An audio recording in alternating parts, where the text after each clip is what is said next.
cosmic. Let this consciousness become one with the eternal consciousness, the oneness. Let me remember this. Krato smara kridagnu smara, krato smara kridagnu smara. Please understand, Upanishadic masters, they may be poets, but they never utter a single word extra. Here they are uttering the word Kratosmara Kritagusmara twice. Because once they are asking the cosmic energy, the cosmos, please remember whatever I have done to experience oneness with you. Second, they are reminding themselves, please remember whatever you have done to achieve oneness with the cosmos. So the first is Om Grato Smara Kridagum Smara, means, oh God, please remember whatever I have done, all the things I have done to become one with you and shower my grace. And second, Krato Smara Kridagum Smara is to tell yourself, hey, please remember how much you struggled to achieve the oneness. Now is the moment, don't miss. Listen. One Kratosmara Kritagusmara is the prayer, request. Second Kratosmara Kritagusmara is decision to be ferocious with yourself. Understand, you struggled, did so much to achieve oneness. Now don't be diverted by anything else, any other desire, any other greed, any other fear. Nothing else should touch you. I can say, again these rishis have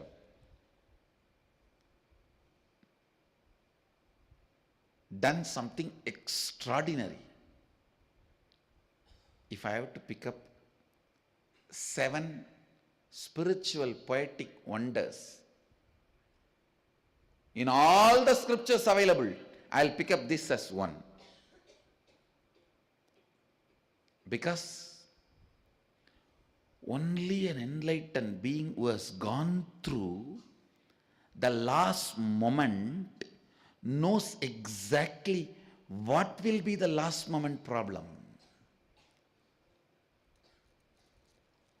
Understand, only an enlightened being who achieved enlightenment will know what will be the last moment problem. Don't ever think in the last moment you will have a big desire like a lust or a big greed like ruling a kingdom. It will be just cheaper than Coca-Cola and pizza. Please understand. It will be cheaper than Coca-Cola and pizza. The last moment desires will never be a greed of ruling a kingdom or a lust of having man or woman or whatever. No. All last moment problems will be just simple Coca-Cola. One piece of pizza which you think is cute. Please understand, always with the major desires, your intelligence will wake up and say, no, this will divert me from enlightenment. But the small desires, such cute desire, why not have it? Your whole life, even if you are a seeker, it is the small desires. You don't say no. So you have not built the habit of saying no. You have not built the defense against a cup of Coca-Cola or a pizza. Only those small desires which you consider as cute and did not build the defense, only they will attack you when you leave the body.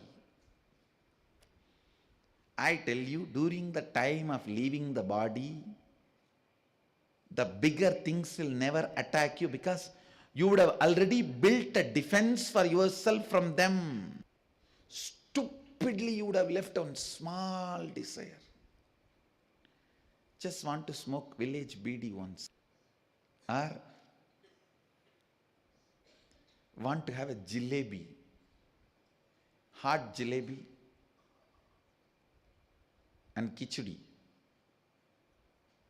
or the bang milk from Calcutta.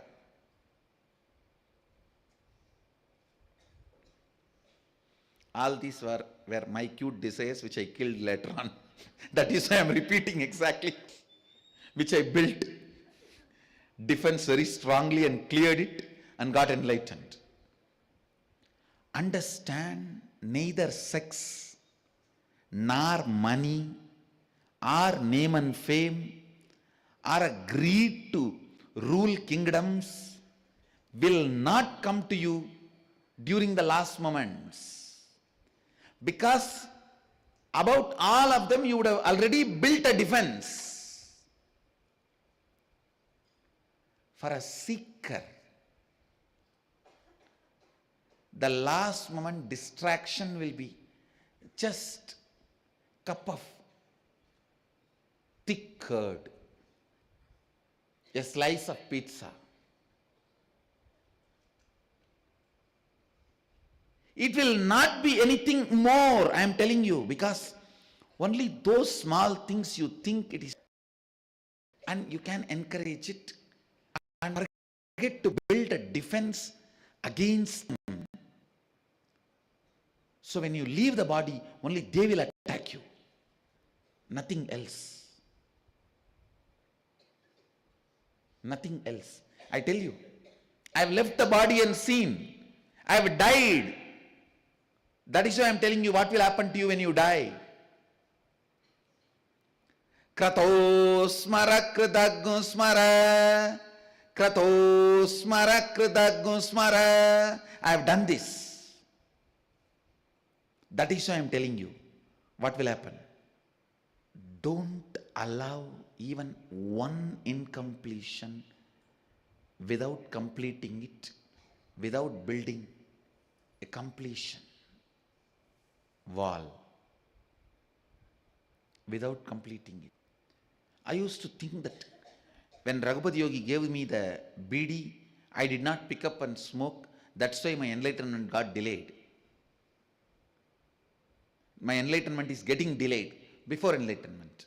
I used to think that is why my enlightenment is getting delayed. So I thought I should at least once smoke that BD and see. But good, I did not touch. Somehow, just by completing, I was able to get rid of it. But I did not realize that is going to jump on me so powerfully before I started entering into the death process. Only when I entered into the death process, I understood such a simple, stupid, cute desire was attacking me like a demon. And I tell you, it took almost 1 hour for me to complete and throw it away. I was actually sitting in the Manikarnika Ghat and going through the death process. The death process already started in me, means 2.5 days it was happening in my system. It started. And this one desire just stuck. Fortunately, so many dead bodies are burning. I just put my lip as if I am smoking and just inhaled that smoke and pushed inside the body, the pattern died. As if I am smoking the BD. I just inhaled that smoke.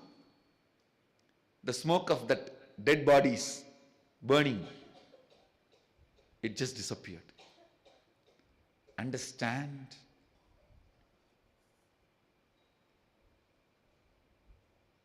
I did not have any lust. I did not have any name and fame desire. I did not have any desire to rule kingdom, or I did not have any other desire. Nothing. This stupid BD came. Because my Guru gave, I did not take it. When you leave the body also, you will not be attacked by any problem about which you already built a defense, completion or solution. Only which you have not built a defense or completion or solution, that will only create a big mess. That is why here the rishis are beautifully saying, they are not saying meditate, they are not saying contemplate, they are not saying think through, they are not saying become authentic, they are saying remember. Krato smara kridagum smara. By remembrance, you have to complete it.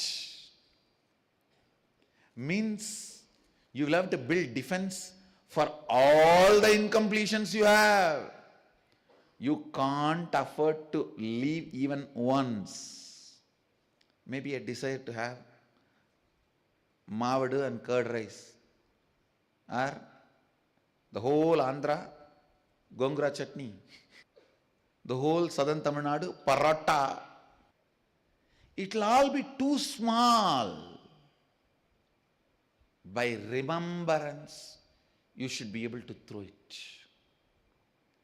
Krato smara kridagum smara. Krato smara kridagum smara. When you leave the body, your ability to remember the need of the enlightenment, merging into the cosmos, and ability to provoke the cosmos to absorb you into it. The ability to provoke the cosmos. If you lived your whole life with a deep prayerful experience, now the prayer will become reality. Praying to yourself is completion. Completion with the cosmos is prayer. You telling yourself, hey, remember what all you did just for this moment. And don't look here and there. Enough pizza, enough Coca-Cola, enough curd rice, enough pickles. No. Krato smara kridagum smara. Don't worry. By the time the pain starts, the death pain, all your name and fame, greed to rule the kingdom, sex, lust, everything will lose meaning for you, will lose power over you. It will only be the last one or two things which you did not build defense, which you did not build completion, which you left it in a casual way, unattended way. I have seen people while they die, they do not remember the person with whom they want to have a physical relationship for their whole life, but they will remember the person with whom they want to flirt. Because the deeper things will disappear, will not make any sense there. These casual things will happen because about the casual things you would not have built a defense. You would not have internalized. You would not have built completion. Vayura nilamamrutam Thetam Vayura nilamamrutetam Amrutamadetam Vayura nilamamrutamadetam. Bhasmandaggu Sariram Om Krato Smara Kridaggu Smara Krato Smara Kridaggu Smara Vayuranilamamridam. Let the life in the body merge with the cosmic life. Let the body go back to its basic elements and be reduced to ashes. O cosmos, please remember what all I have done to achieve oneness with you. O being, please remember what all you have done to achieve oneness with him. So reminding both sides and making that oneness happen. I wanted Vakyartha Sadas to be done on this verse from the angle of reminding the cosmos and reminding yourself. The first, Om Krato Smara Kridaggu Smara. Next, Krato Smara Kridaggu Smara. The second, Krato Smara Kridaggu Smara, is completion of your muscle memory and biomemory. The first, Om Krato Smara Kridaggu Smara, is awakening your bioenergy. The second, Krato Smara Kridaggu Smara, is completion and Shivogam process. The first, Om Krato Smara Kridaggu Smara, is Nityanandaham process, awakening your bioenergy. Awakening your bioenergy. Om Krato Smara Kridaggu Smara. Krato Smara Kridaggu Smara. Do Vakyartha Sadas on this last line. I'll continue to expand on these verses, especially on this verse. I'll expand and present this as a meditation technique so that all of you can practice it and experience it.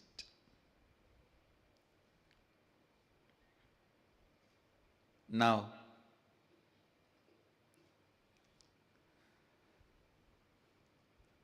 essence of today's satsang, reminding the cosmos about your goal, is prayer. Reminding yourself about your goal is completion. Reminding yourself is completion. Reminding the cosmos is prayer. The first, Om Krato Smara Kridaggu Smara, is prayer. Second, Krato Smara Kridaggu Smara, is completion. The essence of today's satsang, prayer and completion, both leads you to enlightenment.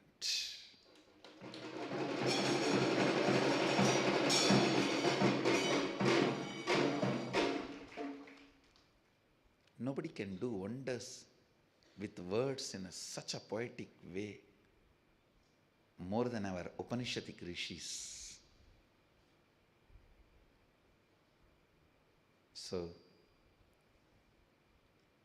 do Vakyartha Sadas on it. I'll expand further on this verse in the further satsangs. Now, with this, I bless you all. Let you all radiate with integrity, authenticity, responsibility, enriching, causing, living Suddhadvaita Saivam, the eternal bliss, Nityananda. Thank you. Be blissful.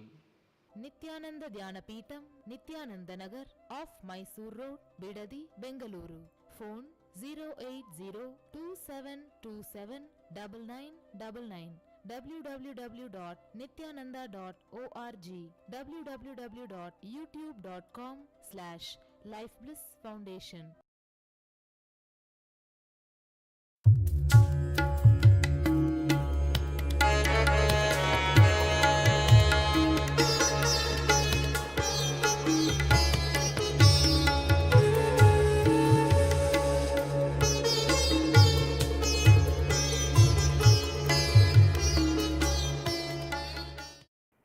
नित्यानन्देश्वर समारम्भाम्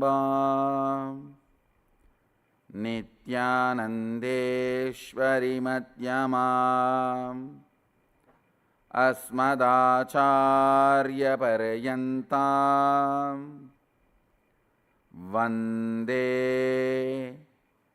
गुरुपरम्पराम्.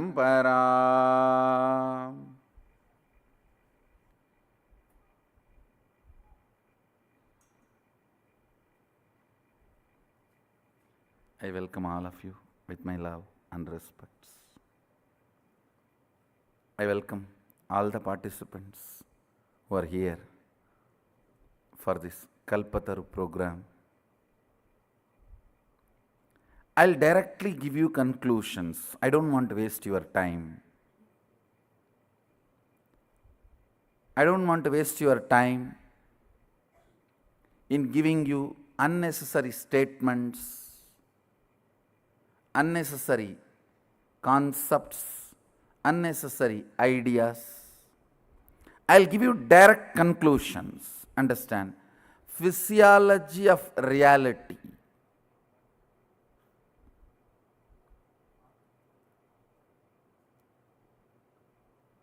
Whatever you are experiencing as reality in your life, it may be good or bad.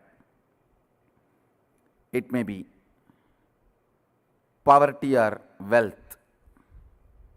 It may be health or disease. It may be joy or pain. It may be bliss or enlightenment. It may be ignorance or suffering. Whatever you perceive, experience as reality, and whatever is reality. I'll give you the physiology of reality.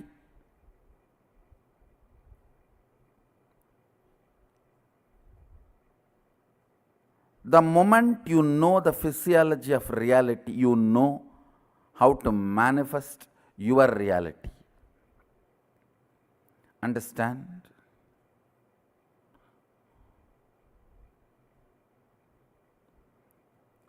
If you have just headache which comes rarely, you don't need to do much other than knowing a name of the medication, the pill, and the shop where it is available. But if you are constantly falling sick, you wanted to attend yourself and the people around you, then just knowing few names is not going to help. You need to go to the depth. Same way, if you want just one boon, one problem solved, you don't need this whole program. Just come for morning Sarva Darshan. I'll give you the boon, you can go. You just need to know the address of the Biddi Adinam, that's all. But if you are interested in manifesting your life as you want and helping others to manifest their lives as they want, then you need to know the physiology of reality. Listen. Listen to the word I am uttering. Physiology of reality.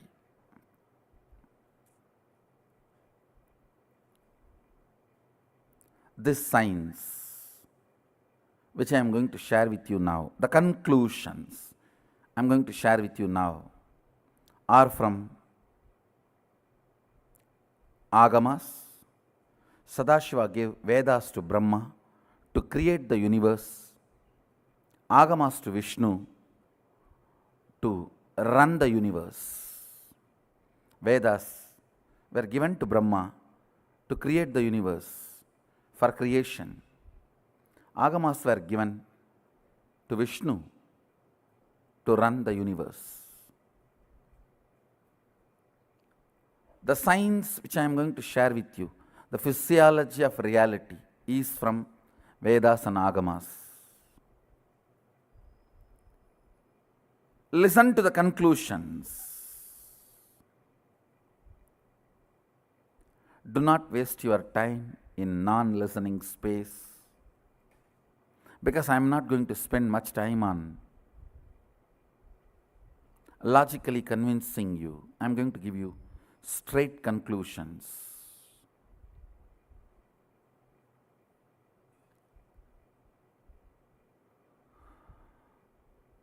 Straight factual statements. Understand, human being is a seed, possibility. You are a possibility, seed. This is the first truth with which you need to have Shaktipata. You are not finished product. You are not done. Listen, you are not done.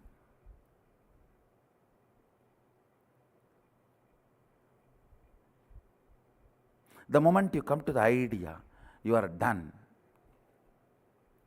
I tell you, you are done. You are not done. It is unfortunate nowadays, even teenage kids feel they are done. It's really unfortunate. As long as you don't think you are done, you are my Balasant.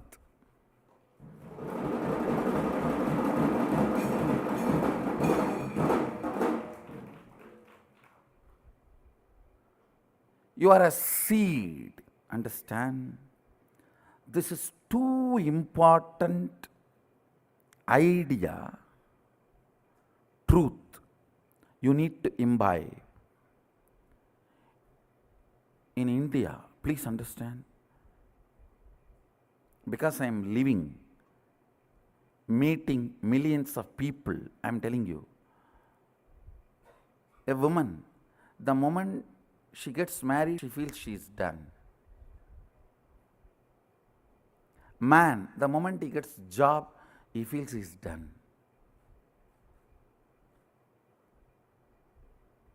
Job and marriage, that's all. We are done.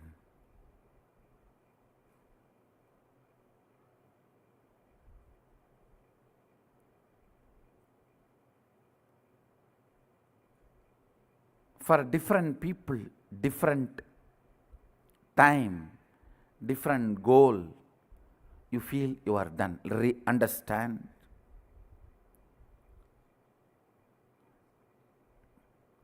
The moment you feel you are done, in depth level you are dead. Life is not available to you anymore. Life is over. It is not available for you anymore.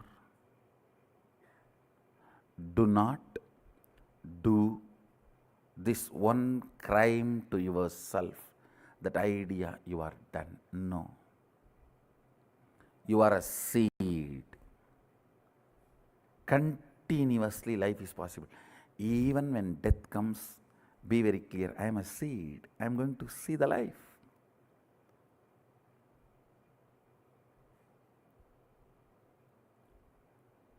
Constantly start new ventures, get into new thought currents, new ideas, new actions, new concepts, new lifestyles.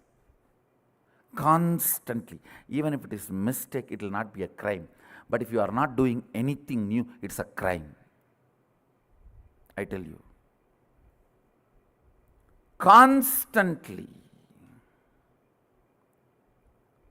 Because human being is a possibility, is a seed. You are a seed. You need to open up.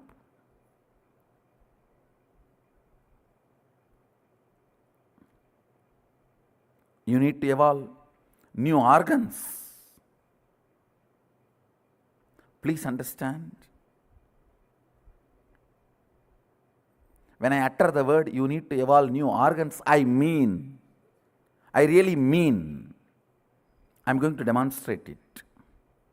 You will see my new species developing even new organs in the body, not just intra organs, internal organs itself.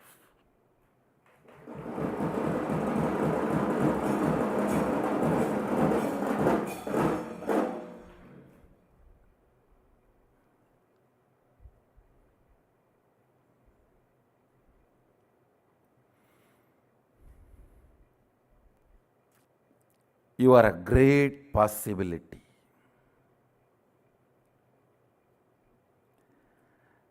The first principle of physiology of reality is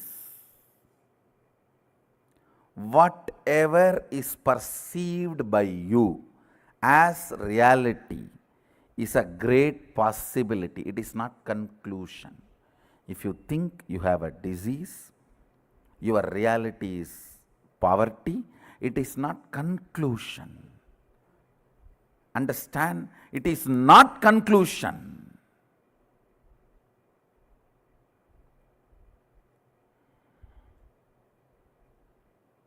Listen. The first principle you need to know about the physiology of reality is nothing is concluded. You are in the middle of the life.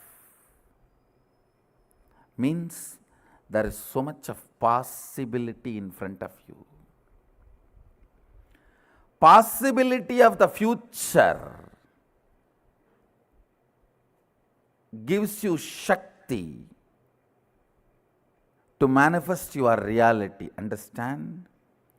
Possibility of the future, possibility of life gives you the inspiration even to manifest your reality. Please understand. All of us, as long as we can breathe, we carry the possibility to manifest our reality. People ask me, then why people are not manifesting? Why everyone is not manifesting? Understand, nobody wants to. Everyone has come to the conclusion they are now end product QC passed over, already packed. You are not a packed food sitting in a mall. You are a seed on the ground. Understand? You are not packed food sitting on the mall. You are seed on the fertile ground. Life is a possibility.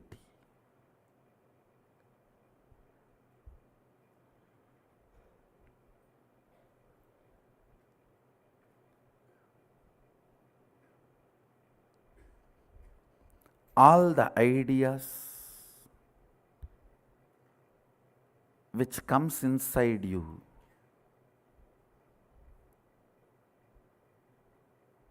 that you are done, nothing can be done, it is all over, all that need to be completed. You need to have Shaktipada with this first principle. Life is a possibility. Great possibility.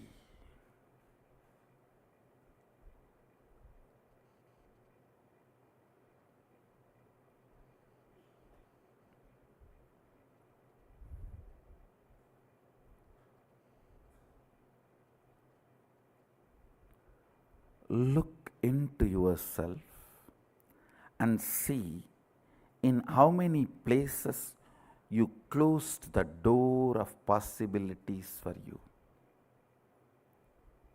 Sometimes learning the language, Say, no, that is all not for me. I've already done one or two, that's enough.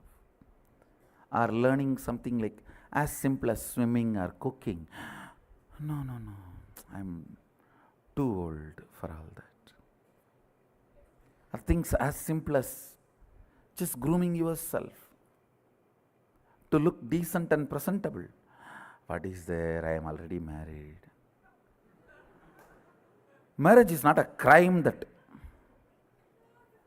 you can't be presentable, you can't be decent.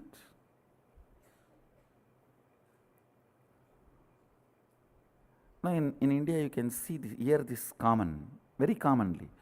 I am already married, what is there to groom? I am giving you very simple examples. Look into yourself. You have shut many of your possibilities with the idea you are a finished product. Sometimes you also think, if I am more loving, how nice it will be. But you come to the conclusion, end of the thought current, you come to the conclusion that is not for me, it is all over now. It's okay, leave it. Let me live and go. Or you start doing the actions where others will recognize you that you are a loving person. You don't work for really becoming loving. See, you just give some money, you just give some little time or attention. So others perceive you are a loving person. You work for that. You do not try to understand the physiology and psychology of the love and how to manifest that as a reality from your very core. You feel that is all done.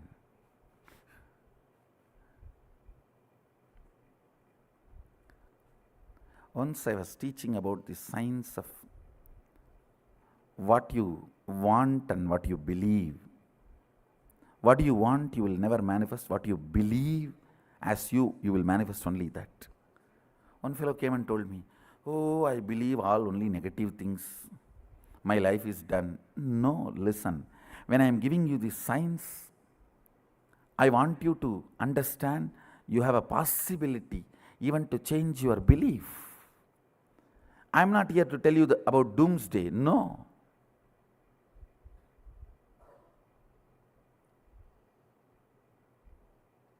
For Shaivite, only it's boomsday.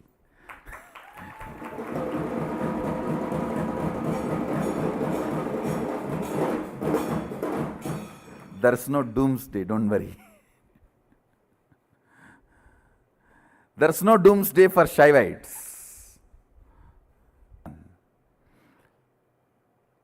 The first idea you need to have, Shaktipada, connection. The first principle you need to internalize is you are a possibility. You are not yet done. In every dimension, your health, you have a great possibility to live 300 years healthily, even if you are already in deathbed. Actually, what is deathbed, you know? When you come to the conclusion, you have no more possibility. You are in deathbed, even if you are 20, even if you are a teenager.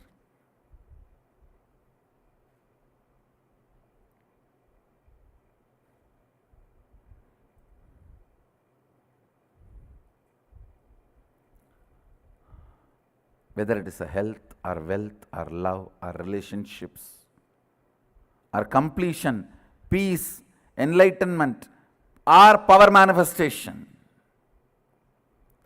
Power manifestation is nothing but a loud statement I am giving it towards the whole humanity. Hey, you are a possibility.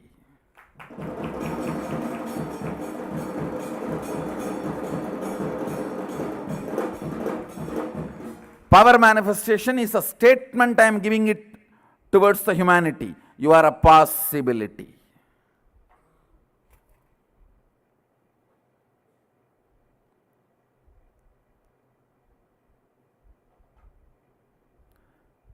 Second statement, listen. The first statement is, you are a possibility. You are not yet done. Even if you are 97, chronological age, have 10 grandkids, you are only a possibility. You are not yet done. Even Sadashiva, after manifesting all the Bhuvanas, Brahmandas, even he lives with the depth cognition that he is a possibility. Understand? Even he does not come to the conclusion he is done. No. Even he lives with the cognition he is a possibility. That is the first principle you need to catch up. Only then manifesting your reality is possible. You are a possibility.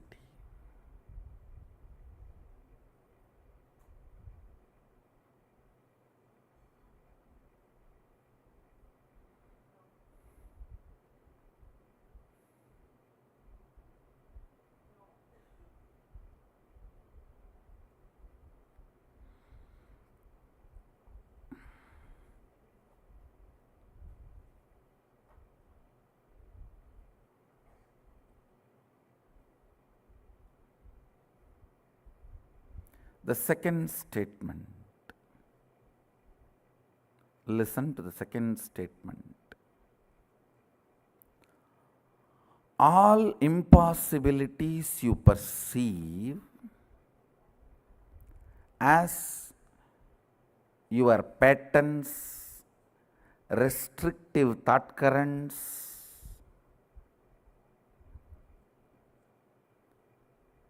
destructive concepts,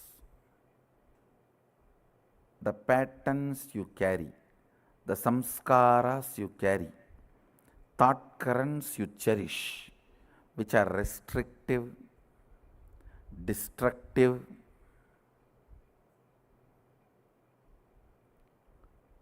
which reduces your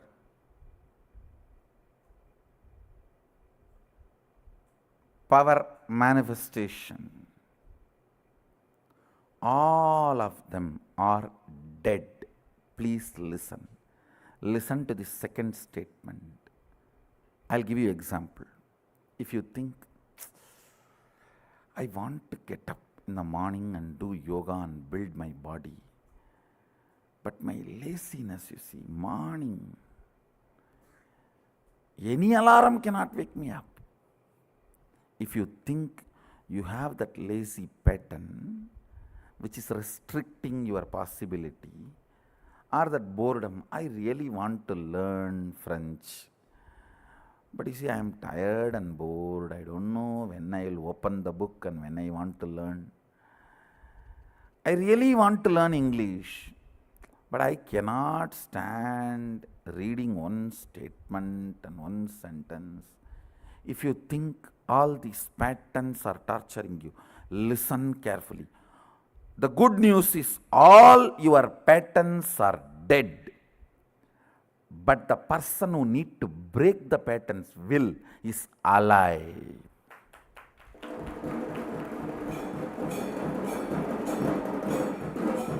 Listen, your patterns are not living part of you. They do not live, means they do not exist. You are a living mechanism. They are not part of the living mechanism, which is you. Listen carefully. This is a second statement of physiology of reality.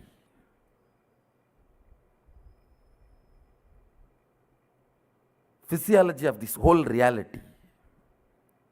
Listen carefully. For example, this LED screen in Rajya Sabha, this mic in Rajya Sabha and speaker in Rajya Sabha, all three are integral part. That is why my lip movement in the LED screen and the words I am uttering are in sync when it reaches you.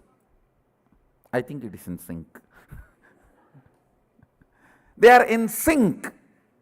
So you see my lip movement and the words you hear, they are in sync, means they are part of the living organism. They both are living, alive. One is working with the other. One is coordinating with the other. One lives with the other. Understand? But your patterns and you are not living organism. Listen carefully. Your patterns and you are like Indian divorce couple. They almost live together in the same room and same bed, but don't talk to each other. Now look around. In all your families, you will find one like this. In all your near and dear ones, you will find one couple like this.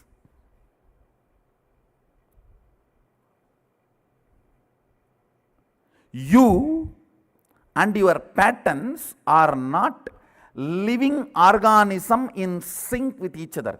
The good news is all your patterns. The patterns stops you learning, stops you doing yoga, or stops you manifesting powers. That is the best news. All your toxification, toxic mental setup, corrosion, erosion of your third eye, everything, the good news is they are all dead. They do not have life. Understand? Shaktipada need to happen with this second truth.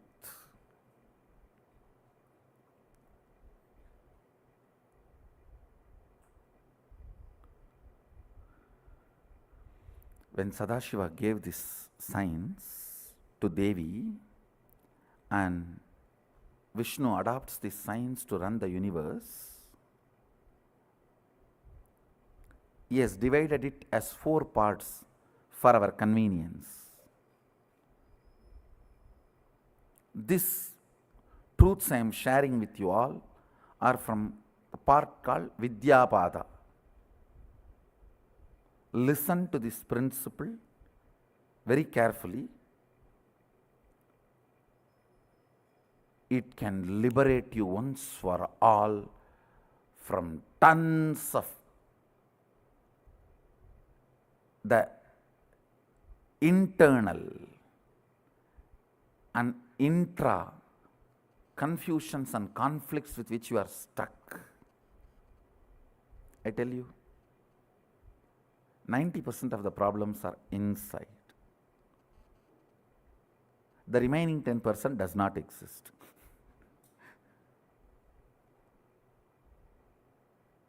Do not ever think, no, Swamiji, if just this one problem outside is solved, I am free. Understand, if you perceive something cannot be solved by you, that itself is an internal problem. The other day, one of my brahmacharini was telling me, Swamiji, I know what is the solution, but I don't know how to do it. Then I told, it is not solution. If you think you know the solution and you can't do it, it is not a solution. Understand?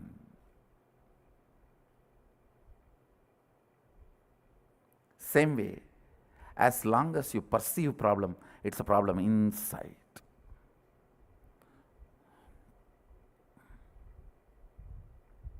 Listen to the second truth, second principle.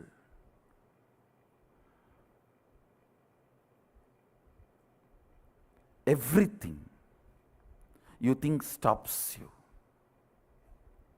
whether your physiology, mind, life. I have seen people coming and telling me, I always want to be loving Swamiji, but the moment I see that fellow, I just burst. Mess up the whole thing, only then I even remember I wanted to be very loving.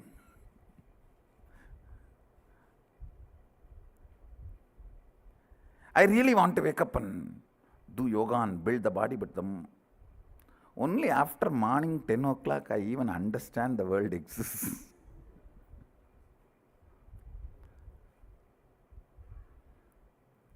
I really do not want to drink, but I don't know what happens. The moment it is weekend, Friday evening, I already discover myself I am in the bar. And I don't know what happens from workplace to the bar, how I reach, I don't know. I suddenly wake up with a bottle and cigarette. Only then I am realizing I am alive.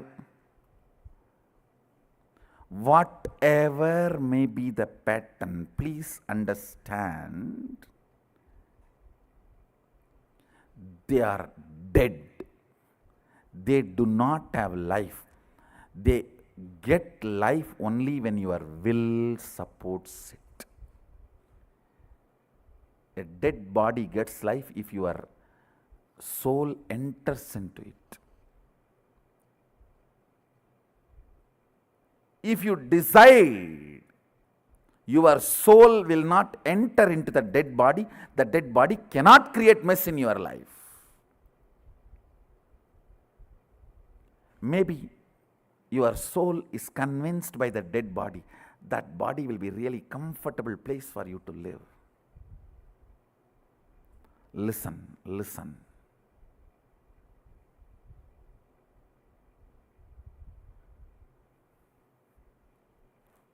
Listen carefully.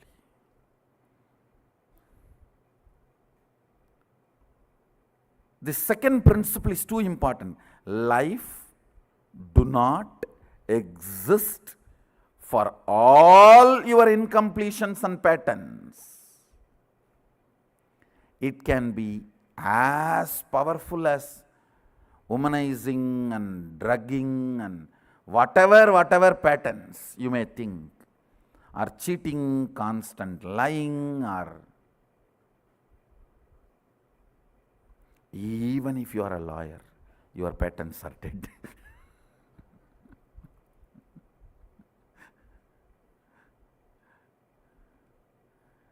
Whatever you may think, the good news you have is your patterns are dead. They do not have independent life. They are not alive. Understand? Big relief is Appa. So I have to only kill the dead snakes. You don't even need to kill, you just need to remove them. They are already dead. You just need to remove them and burn them. Do the last rites for them. The only thing you need to do in your life is neither completion nor tapas. You just need to do last rites for your patterns. Nothing other than the last rites is left for you to do. Doing last rites for your patterns is tapas. You just need to recognize, understand. The second idea you need to have Shaktipada is your patterns are dead. Just look, it is actually dead.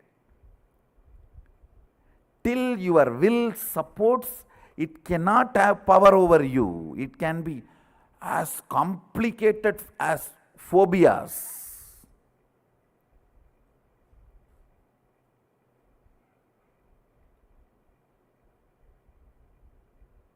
The patterns encouraged and built by toxic psychiatry industry.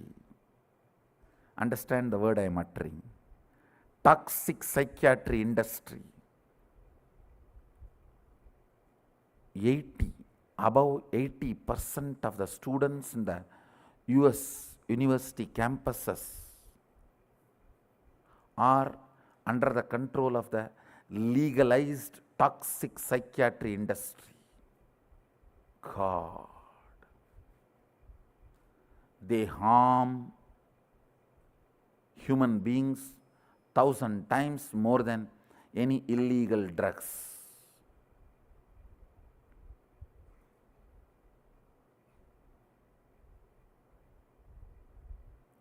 legalized toxic psychiatry industry. If at all you want to awake the humanity, raise the humanity, please wage a war against legal toxic psychiatry industry.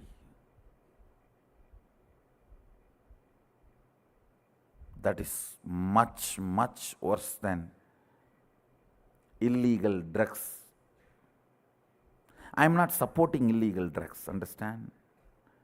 I am only saying this legal toxic psychiatry industry is harming you too much.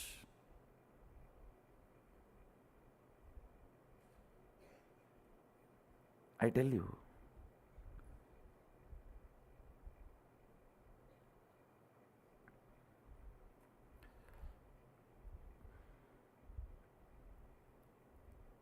A small 7-year-old kid is walking with the father early morning. From a distance, the kid sees the tree and screams, "Oh, there's a ghost there, there's a ghost there." What should father do? He should just pick up the kid in his shoulder and tell him, "Don't worry, I am here. Come, let's go and see near. You should understand it is not a ghost." Take the child there and make him understand it is only a tree, not a ghost. But you try to find all other solutions. One, you try to give a knife to the child. Go and cut the tree, cut that ghost. Or don't come in this road, turn and go to the other road. Or better sedate him. Let him not even come out of bed. If he comes out of the bed only, he will walk in this room, in this road and see this tree, cry, "There is a ghost," sedate him. You find everything else other than solution. Toxic psychiatry industry finds everything other than cure. It is adharmic way of keeping people under your control. I tell you, most highest, worst, immoral way of keeping people under your control is toxic psychiatry industry.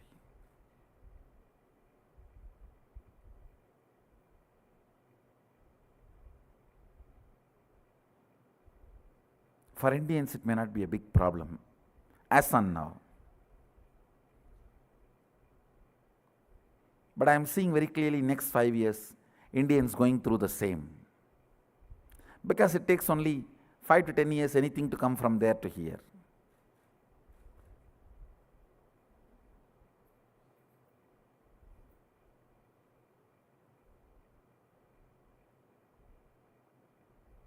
Whether it is a genes or inner behavior, all.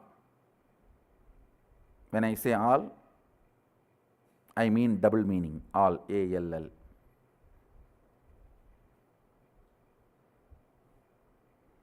It takes only 10 years for anything to come from there to here. From West to India. Listen. This second principle can solve the whole issue once for all. You need to be taught from the beginning your patterns are dead. That's a truth. You give life to it.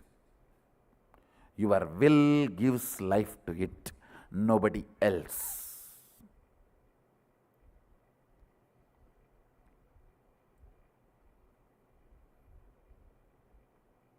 Whether it's a sleeping pattern in the morning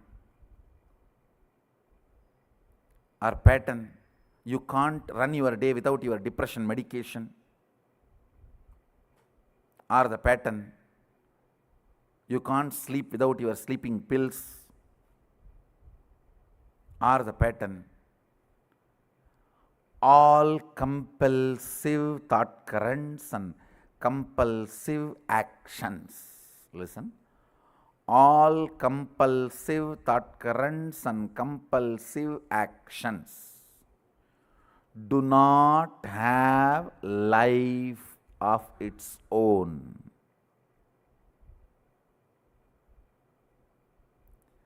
Every day you give life to it, believing the patterns have its own life. No. Patterns suck your blood and make you believe they are alive, independent of you. It's like politicians making you believe. They suck your blood, but they make you believe they are alive, independent of you. And you are dependent on them.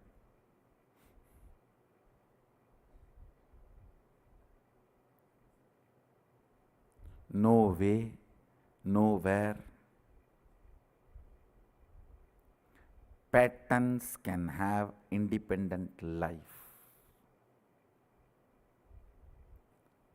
Third statement, very important, understand.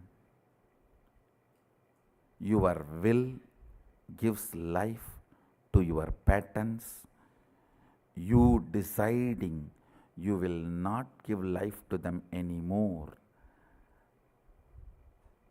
means patterns are dead already. You just need to perform the last rites. You just need to perform the last rites.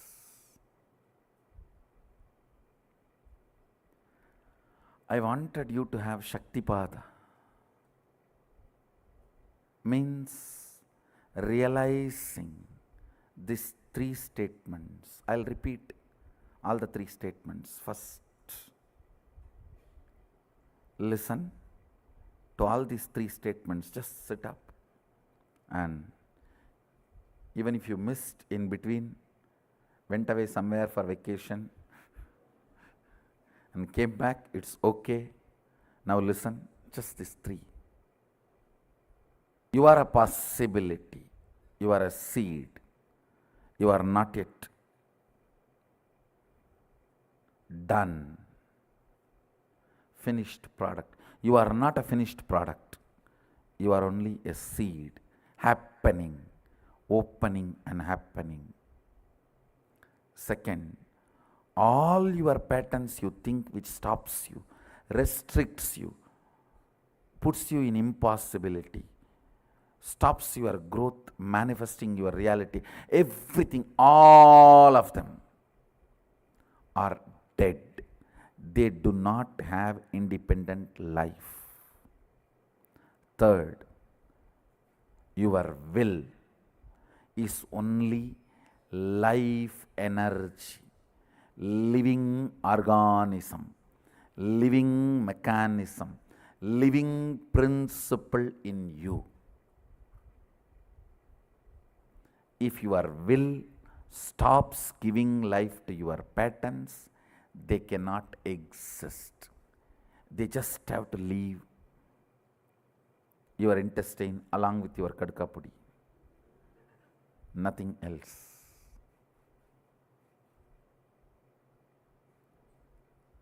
I'll continue to expand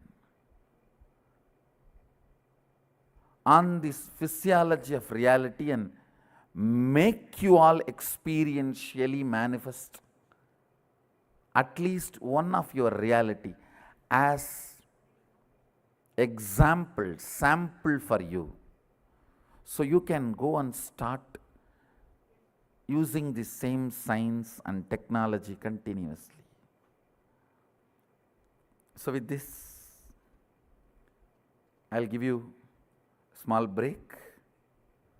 Let's come back for exploring, analyzing, intra-analyzing, working on these three principles and further manifesting your reality by understanding science of physiology of reality. So, let's gather for next session. Thank you. Be blissful. Yes. Now, I wanted these first three principles to be internalized in all of us. Listen, I'll repeat again. The first principle, you are a possibility. You are a seed. You are not finished product. You are not yet finished. That's a good news. You are not finished yet. That's a good news. Any idea, concept, pattern which is stopping you internalizing it. If you have few minutes, pen down. Listen carefully. See, when I say you are not a finished product, I mean, in your health, what do you want to become? You can become. It's not that your life is, your body is sealed, that nothing can be done anymore. You can't change the shape, size, or strength, power, energy. There's nothing like you can't change all of them. It's all over. No. You can change anything as you want. Still, the possibility is open, available. In every level, whether health or wealth or mind or relationships or whatever, in every level,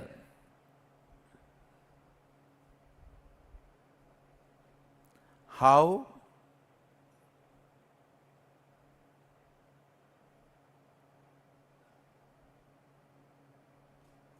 things can happen, how possibilities can open. If you have any idea, pattern that it is not possible, pen them down. By bringing it to your awareness, I'll make them powerless over you. I'll remove them from your inner space, from your cognition, from your depth. Second, the impossibilities you carry. Listen carefully. The patterns which restrict you. Oh, this is not possible, that is not possible, my wife will not allow, my boss will not allow. And the society is not going to allow. So many impossibilities you carry. The patterns you carry. My own laziness will not allow. My own energy is not that capable. Or my thinking is not that capable. I am not that intelligent. All the stupidity you carry.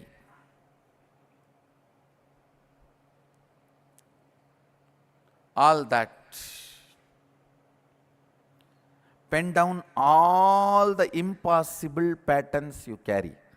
Means which are dead snakes. If you are having dead snakes all over you, you are only Shava. Only if you are having living snakes, you are Shiva. Will is the living snake. All the patterns are dead snakes. So all the dead snakes you are carrying, pen them down.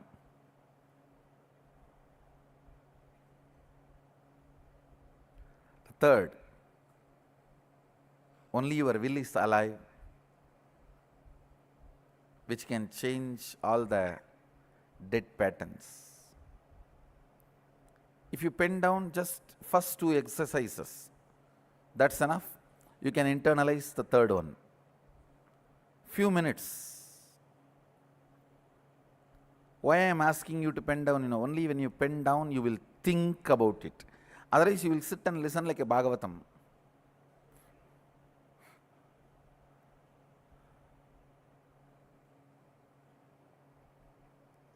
I want you to think, look into these ideas, Try to internalize. Let's take few minutes and pen down all the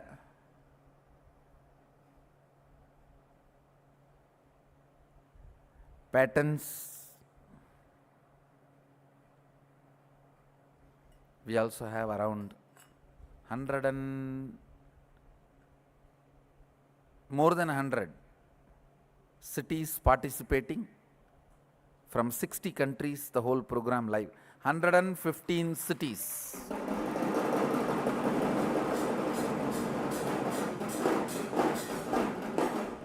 From 60 countries participating in this program live through two-way video conferencing.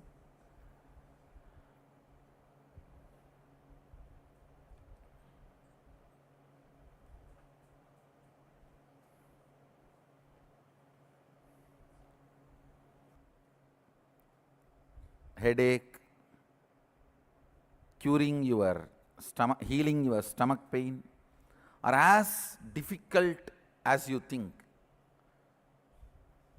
Expressing, manifesting Sadashivatva and his powers, whatever it is, whether it is a small problem or big problem, whatever plane, whatever level, whatever aspect, whatever dimension, you feel you are done, pen down that. Pen down that. Even if you are 99, almost in deathbed, I can make you manifest powers of Sadashiva. Understand?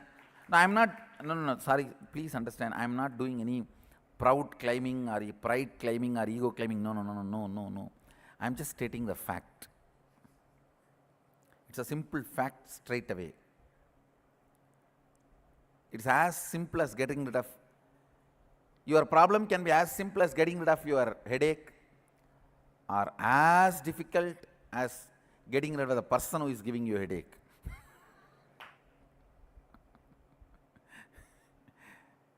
Whatever, the moment you feel you are done, it's not possible, pen down that. And then the patterns you feel most difficult are torturing you, your impossibilities, pen down all of that.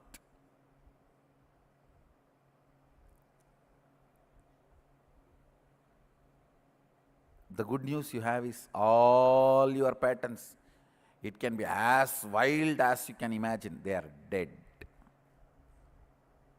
They are not even asuras. Even asuras have power, they have life. Your patterns are not even asuras. They are not even bhutas. No, they are not ghosts. They are just pretas. Understand? They are not bhutas, they are only pretas. You need to know the difference between bhuta and preta. Bhuta has life. It can frighten you. Preta has no life. Your fear only frightens you seeing the preta. Preta does not frighten you, means dead body. Your fear of it frightens you. So your patterns are pretas, dead bodies, not bhutas, ghosts, not asuras, demons, not rakshasas, devils. No. Come on, pen down. Let's burn them. Today is last rite for all your patterns. Completion is the last rite, Shraddha, for all your patterns. Listen. First I gave these 3 basic principles on physiology of your reality. Next, you internalized them, digged out the patterns,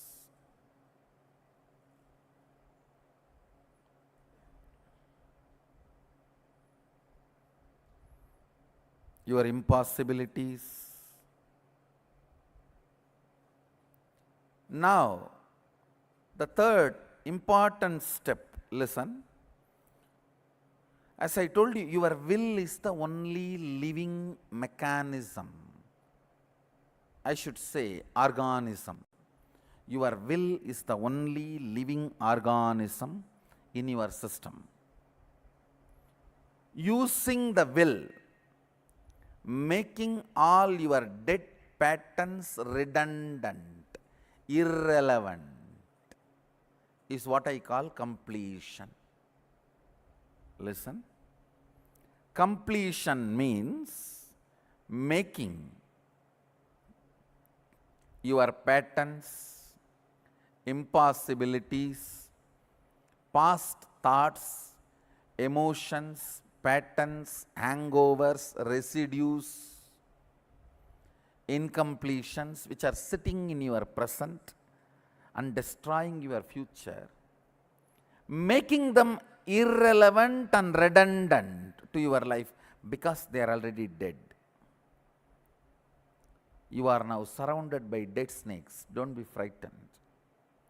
If you are frightened, you may get heart attack and die, but not by the snake poison.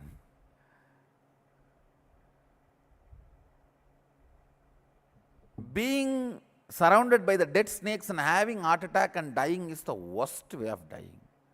That is too cheap way of dying. Even in death, don't be so cheap. No, really. Even in death, don't be so cheap.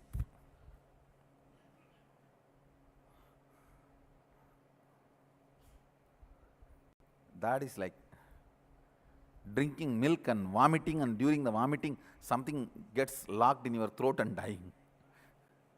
No, too bad. Even in death, have dignity.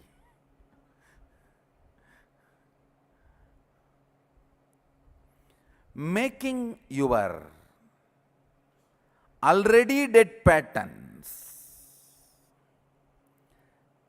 First of all, recognizing they are already dead. Your patterns, impossibilities, incompletions, past thoughts, residues, hangovers. Listen. All the ideas of impossibilities you carry, the thought currents from the past sitting in your present and destroying your future, I call them incompletions. Making all those incompletions redundant, you don't need to kill them, they are already dead. That's why they smell so bad. They are dead bodies. They stink, but they can't harm you. That's a beautiful thing. The good news is they are dead. The bad news is they stink. Till you burn them, they stink. You can't afford to keep quiet, saying that they are already dead. Now you need to burn them. You need to do the last rites. Let's do the last rites now. That is completion. Understand? It's one of the most powerful technique. Sadashiva explains this technique to Devi Parvati, and in Shivagama, Shivajnanopanishad,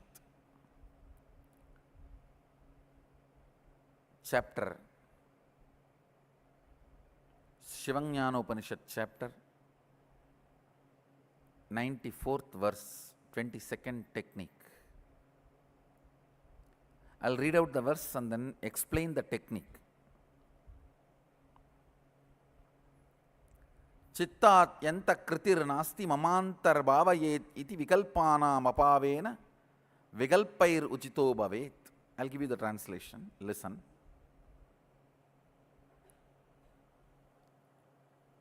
All the patterns, incompletions which you feel are stopping you,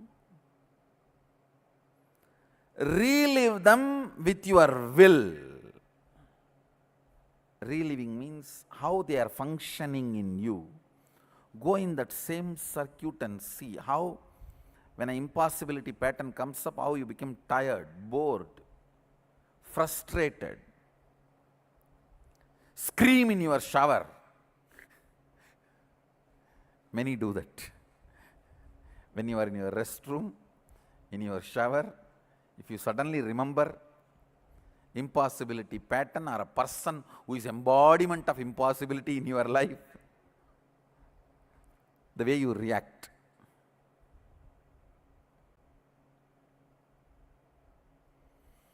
Remember each of the patterns and the way you build that pattern, the way you react to that pattern, relive them. Understand?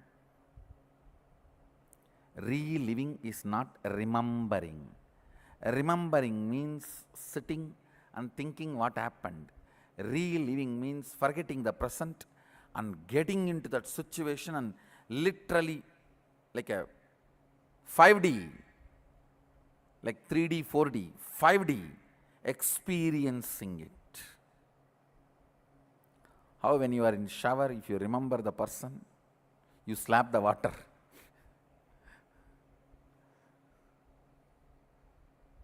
Literally scream.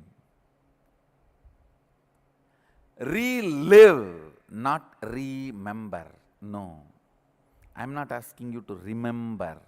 I am asking you to relive every impossibility, every incompletion, every powerlessness, every suffering, every suffocation which stops you, which makes you feel you are not yet complete, which makes you feel you can't manifest what you want.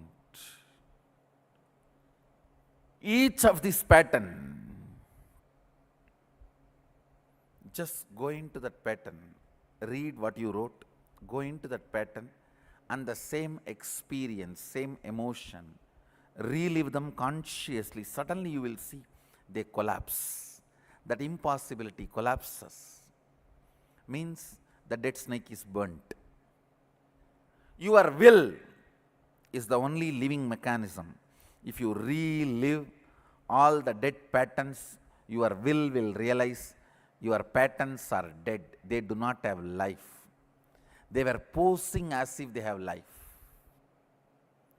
They themselves do not have life.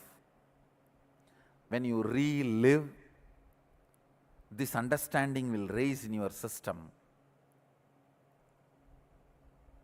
Some of the impossibilities, patterns you carry, which are sitting inside you very powerfully, will collapse completely. And I am sitting here to make the Shakti Nipada happen in you and bring completion inside you. You do your job, I'll do my job. You take one step, I'll take 1,000 steps. You try your best, that's enough. Remaining, I'll do it. Actually, I can do it directly. The problem is, if you don't even try whatever you can, you don't feel you achieved that state even if the completion happens. You create self-doubt. Did I really do or I slept? So you put all your efforts. I'll do my job. I'll repeat the instruction. Every pattern you wrote, spend few minutes on each pattern and relive there. That suffering, suffocation, incompletion, nameless emotion, frustration, everything consciously relive at least 5 times. Suddenly you will see they will lose power over you. They will just collapse. They are no more heavy on you. Each of the patterns, impossibilities, incompletions, frustrations you wrote, pick them up and start reliving with your will. Start reliving. Reliving will be relieving. I bless you all. Let's all radiate with integrity, authenticity, responsibility, enriching, causing, living Shuddhadvaita Saivam, the eternal bliss, Nityananda, Thank you. Be blissful.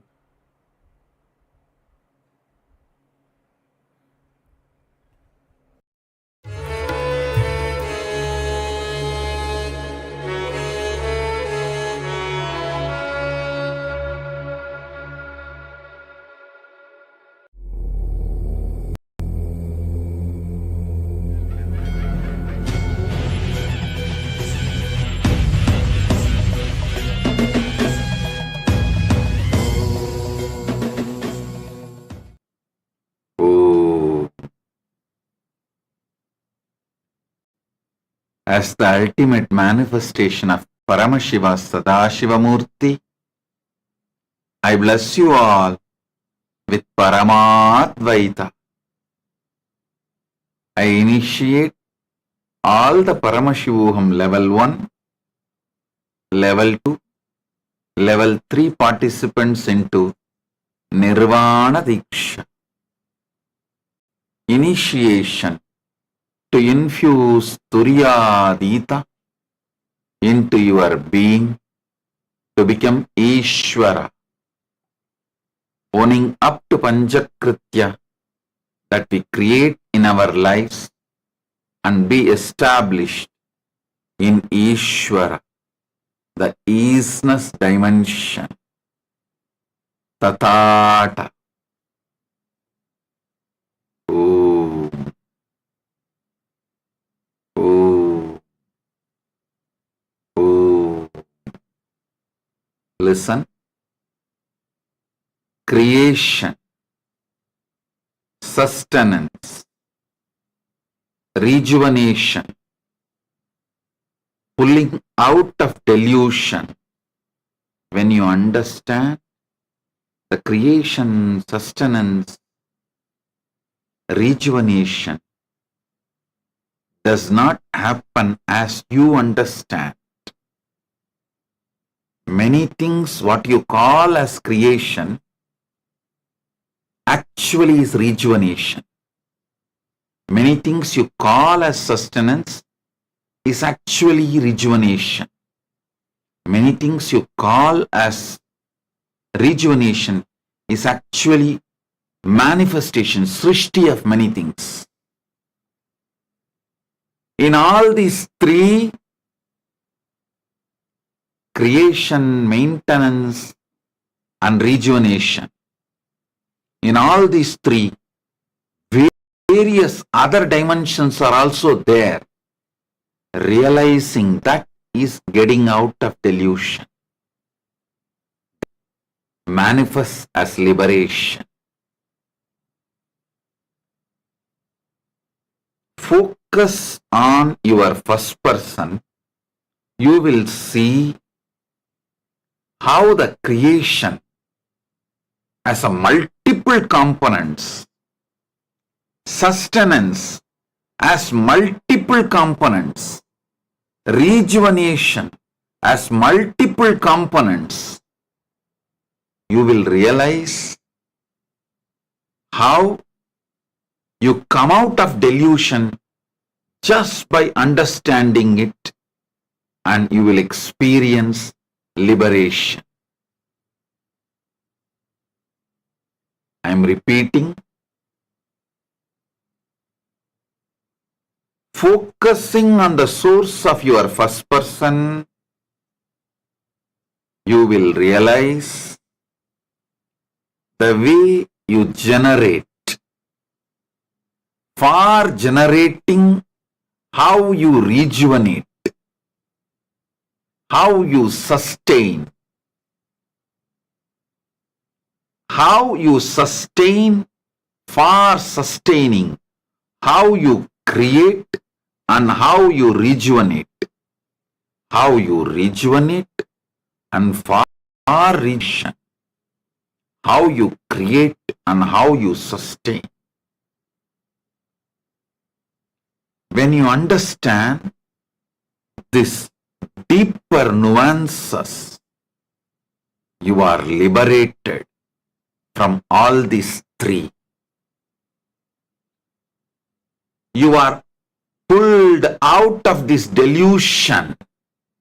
You will realize This creation, sustenance, rejuvenation, this three itself is a delusion.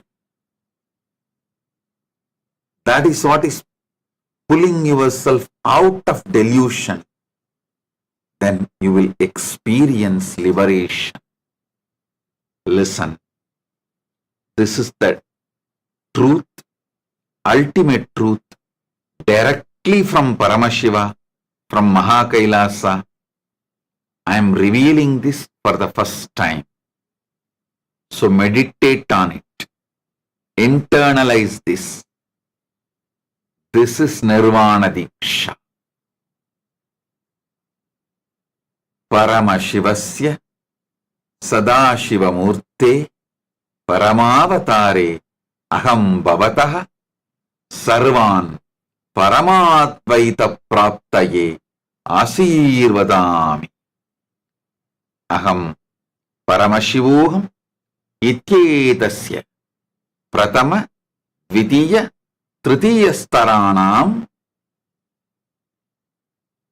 Sarvan Pratibhaginaha Dikshe Nirvana Dikshe Sarire Manasicha Suryavamsha Diksha Ishvarastulyabhava Diksha Ishvarastulyabhavasya Diksha Asmaham Jivani Panchakritya Uttaradayitva Swikaranam Ishvaradayam Stapanacha Ishvaradayam Stapanacha Ishvaradayam Stapanacha. Paramashiva Paramburuli Paramavelipadana Sadashiva Murthiyaga உங்கள் அனைவருக்கும் பரமாத்வைதத்தை அருளி ஆசீர்வதிக்கின்றேன். பரமசிவோகம் நிகழ்வின் முதல் நிலை, இரண்டாம் நிலை, மூன்றாம் நிலை, மூன்றிலும் கலந்து கொள்ளும் உங்கள் அனைவருக்கும் உடல் மன உணர்வு அமைப்பிற்குள் துரியாதீதத்தை உள் செலுத்தும் நிர்வாண தீட்சை அளித்து ஆசீர்வதிக்கின்றேன். உங்கள் வாழ்வில் நீங்கள் புரியும் பஞ்சகிருத்திய செயல்களுக்கு பொறுப்பேற்று ஈஸ்வரத் தன்மையில் பரமாத்ம இருப்பு பரிமாணத்தில் நிலைத்து ஈஸ்வர தீட்சை பெற்று ததாடம் எனும் இருப்பு நிலையில் பரமசிவ நிலையில் நீங்கள் நிலைத்து இருப்பீர்களாக என்று ஆசீர்வதிக்கின்றேன். நன்றாக புரிந்து கொள்ளுங்கள். உருவாக்குதல், சிருஷ்டி, ஸ்திதி, காத்தல், சம்ஹாரா, அழித்தல் மட்டுமல்ல, புனரமைத்தல். சம்ஹாரம் எனும் வார்த்தைக்கு அழித்தல் மட்டும் பொருளாகாது. புனரமைத்தல், மறுவடிவாக்கல், மறுசீரமைத்தல். துரோபாவம், மாயையிலிருந்து உங்களை மீட்டெடுத்தல். அனுக்கிரகம், பூரண ஞான அனுபூதி அருளல். இந்த 5 செயல்களையும் தன்னுடைய 5 திருமுகங்கள் வழியாக சதாசிவ பரம்பொருள் எப்போதும் செய்து கொண்டிருக்கின்றார். இந்த 5ஐயும் நீங்களும் உங்கள் வாழ்க்கையில் தினந்தோறும் செய்து கொண்டே இருக்கின்றீர்கள். உங்கள் எல்லைக்கு உட்பட்ட சக்திக்குள் உங்கள் வாழ்க்கையை உருவாக்குதலும் காத்தலும் மறுசீரமைத்தலும் மாயையிலிருந்து உங்களை விடுபடுத்திக் கொள்ளலும் உங்களுக்கு நீங்களே சுதந்திரத்தை கொடுத்துக் கொள்வதையும் மீண்டும் மீண்டும் மீண்டும் செய்து கொண்டிருக்கிறீர்கள். சதாசிவன் செய்கின்ற சத்தியத்தை முழுமையாக உணர்ந்தீர்களானால் அதை நீங்கள் உங்கள் வாழ்வில் எவ்வாறு செய்கிறீர்கள் என்கின்ற சத்தியத்தையும் உணர்வீர்கள். பிரம்மாண்டத்தில் நடப்பதுதான் நீங்கள் பிண்டாண்டத்தில் செய்து கொள்ளுகிறீர்கள் என்று உணருங்கள். இதை உணர்வதன் மூலமாக நீங்கள் முழுமையான மோட்ச நிலையை, பரமசிவ சாயுஜ்ய நிலையை அடைகின்றீர்கள்.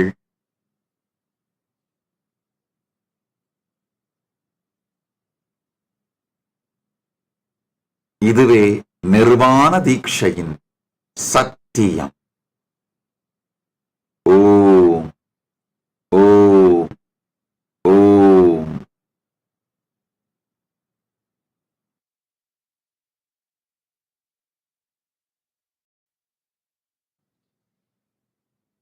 Today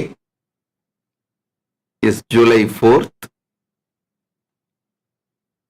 248th anniversary of America's independence. God bless America. Let Paramashiva bless America. Paramashiva bless America. Om. नित्यानन्दं परमसुखदं गङ्गातीतं गगनसदृशम् एकं नित्यं विमलमचलं नमो नित्यानन्दाय परमशिवं ध्यानमूलं गुरुर्मूर्तिः भुजमूलं गुरुर्पादं मन्त्रमूलं गुरुर्वाक्यम्.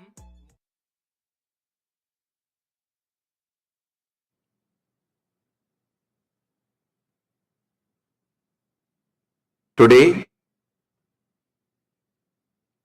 in Times Square, July 4th, in Times Square, New York, we had a short clip played, drums beating, Murasu Kottum, Kanoli was played, and formally we are announcing on July 21st, Guru Purnima, one of the sovereign location of KAILASA will be revealed. Maybe more than one also. We have many, as I told already, we have many sovereign locations for KAILASA. At least one, maybe few more will be released. We have 7 units ready to receive all of you. The first unit is Sannyas order. Kailasa's Nityananda Sannyas order for men. If you want to know how it may look, you can Google and study Ramakrishna order and their headquarters Belur Mutt. It will not be like a replica, but with the principles, a Shaivite order. With the principles, the Shaivite order, it's going to be, of course, naturally, directly guided by me, and under me, Sundareshwara and Tattva will be leading. Both of them will be leading the whole male sannyas order. The second unit will be female sannyas order. Kailasa's Nityananda Sannyasini's order. If you want to know how it may look, I'll give you a rough idea. Google and study Sarada mission, which is headquartered in Dakshineshwar, Sarada Sannyasini's order, headquartered in Dakshineshwar, Bengal, West Bengal. Actually, Vivekananda visualized the Ramakrishna order and Sharada order to revive Hindu nation. I am fulfilling his vision by his grace. By his grace, Paramashiva's energy, Paramashiva's very own energy and Paramashiva's blessings and Vivekananda's vision is now becoming reality through this Kailasa, the only Hindu nation as of now on this planet Earth. So if you want to know how it will look like, you can Google and see Sarada Mission, headquartered in Dakshineshwar in Calcutta, West Bengal. Of course, I will be leading. Under me, who is going to be guiding? Maybe it will be a surprise for all of you. My own mother, Ma Nitya Lokanayakananda, will be the guiding force of female sannyas order.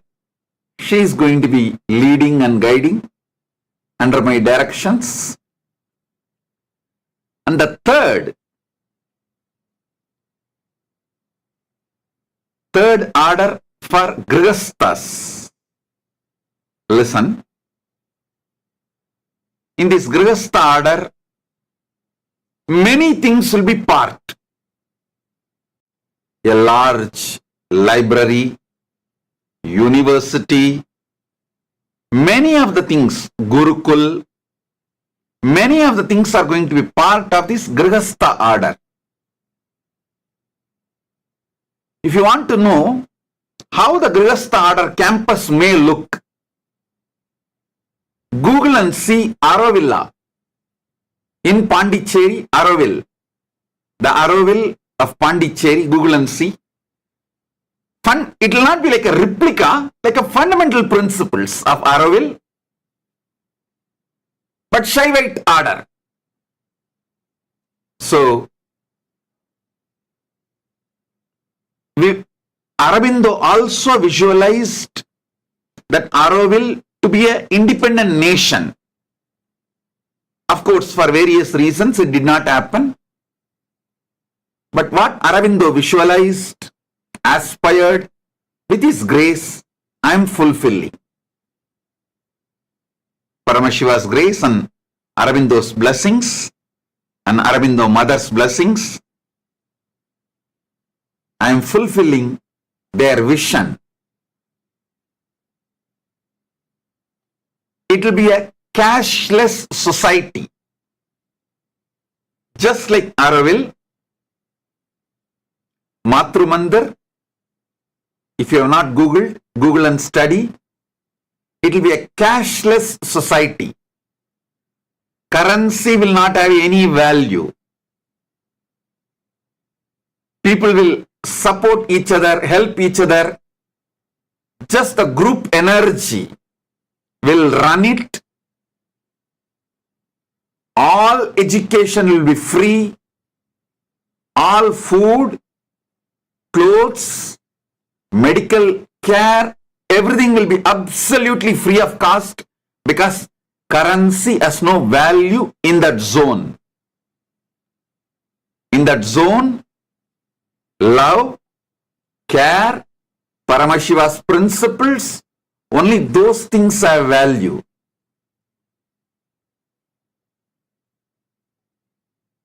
A cashless, currencyless, or I can say the ecosystem where currency is irrelevant, cash is irrelevant, money is irrelevant.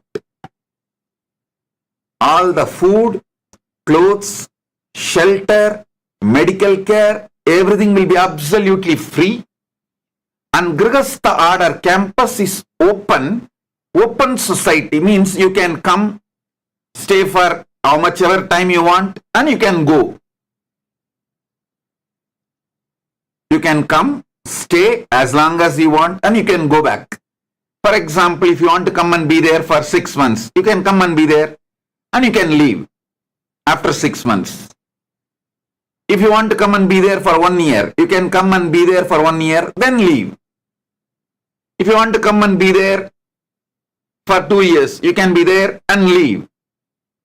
It's an open campus. Grihastha's campus is an open campus. And for example, your parents are elders. You want them to be in a place where they are taken care happily in a community.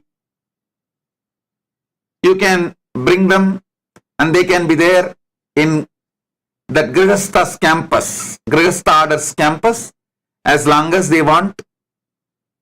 They will be given the best, all available food, medical care, support, love, care, clothes, shelter, everything. It's going to be exactly based on the principle Aravil Matru Mandir is running, visualized by Aurobindo and Aurobindo mother, both of them.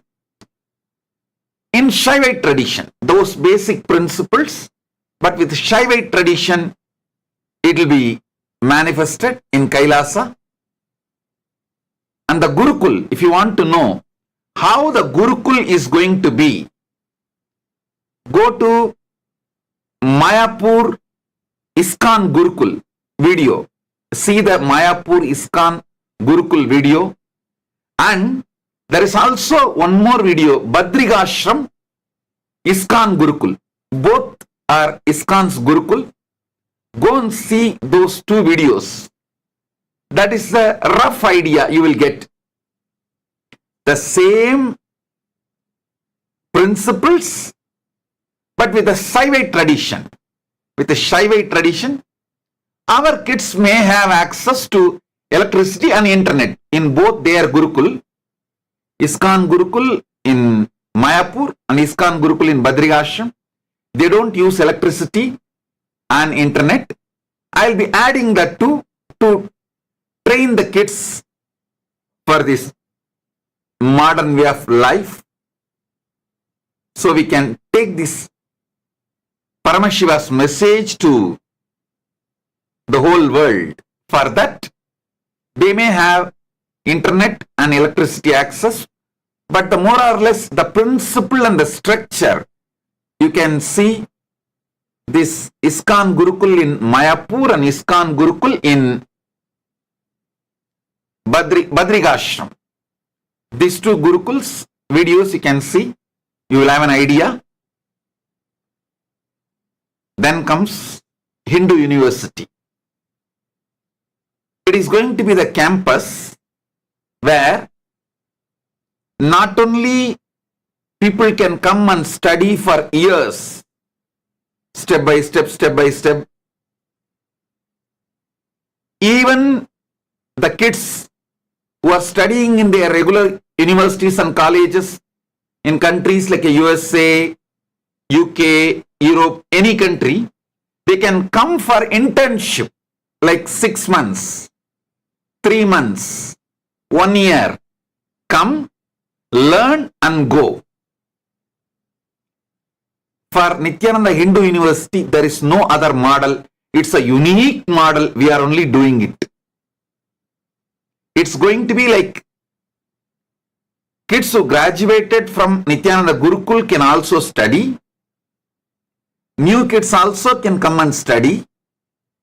Adults also can come and study. Kids, adults, teenagers who are doing in their college, regular university classes, they can come for 3 months internship during their vacation, or 6 months internship, or 1 year internship, and go back. It's going to be that kind of an ambience. And next important Hindu World Trade Center.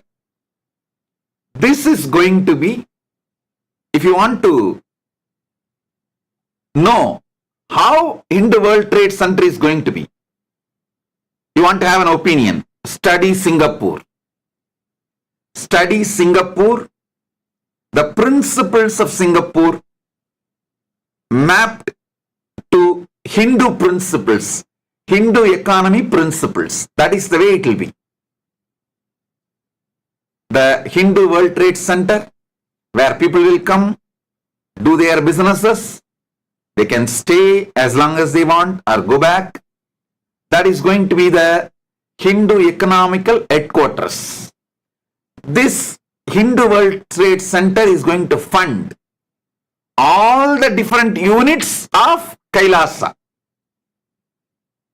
All the different units of KAILASA will be funded and supported by the Hindu World Trade Center. And last but not the least, Mahakailasa, the place where I am going to be residing and doing the administration. If you want to know how that will look, to have an idea, I'll give you a rough idea. Go and see ISKCON Mayapur's temple, not Gurukul, ISKCON Mayapur's temple. That is the rough idea, equivalent. But Shaivite version of ISKCON Mayapur temple. That's the way the Mahakailasa unit is going to be.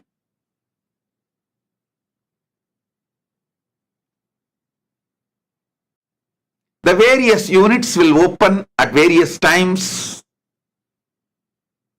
based on our ability to receive all of you and accommodate all of you. But these are the 7 different units evolving. Some of them have evolved at various stages. One by one, it will all be opened. At least first units will be opened for this Guru Purnima to receive people, and we have evolved clear principles of how you can apply to become Kailasavasi. Anyone who is deeply interested in enlightenment science, want to live the Hindu lifestyle, or you are persecuted because you are practicing Hindu lifestyle, or any calamity, you are displaced due to war, pandemic, natural calamities, climate change, any of this kind of calamities, you can apply for refugee. You will be accepted. You just need to register yourself with UNHRC. UNHCRA means that United Nations, that Human Rights Council, that you are requesting for refugee. Just with your application to the UNHRC, if you come, you will be given refugee status and incorporated and become part of Kailasa. So these elaborate plans, laws, everything is organized, which will be revealed to all of you, to the whole world.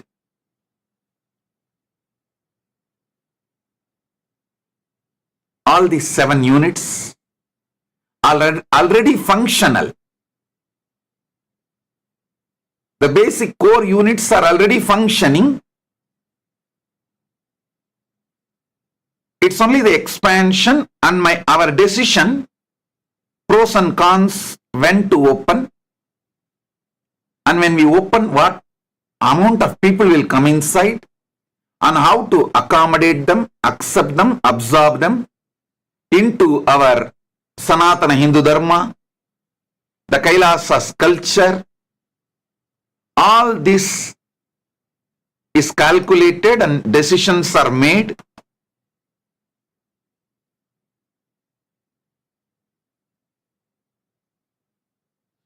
you can expect with Paramashiva's grace, lot of excitement. July 21st, Guru Purnima day. And anyone who wants to apply to become Kailasavasi, to become a sannyasi, sannyasini, or grihastha, or vanaprastha, or purna sannyasa, brahmacharya, any of these roles, you are free to apply. You are a single, unmarried, you want to become a brahmachari, you can apply. You are a single woman, unmarried, you want to become a brahmacharini, you can apply. You are a single, but you don't want sannyas, you want to come to Kailasa, have a job, earn money, and get married in Kailasa, Kailasavasi. You are welcome. And same way, you are married with kids, you want to move to Kailasa with the family and be here as a grihastha, you are welcome. For example, somebody want to live here working, earning, and putting their kids in Gurukul, you are welcome. And if you are a divorcee or widow, you don't want to marry again, you just want to dedicate your life for your enlightenment. You are done with all the give, take, the interactions, business, bargains of the world, and you just want to retire, live for enlightenment and attain mukti and moksha. You are welcome as a vanaprastha. Then you are completely old, retired, you have nothing to do anymore with the world.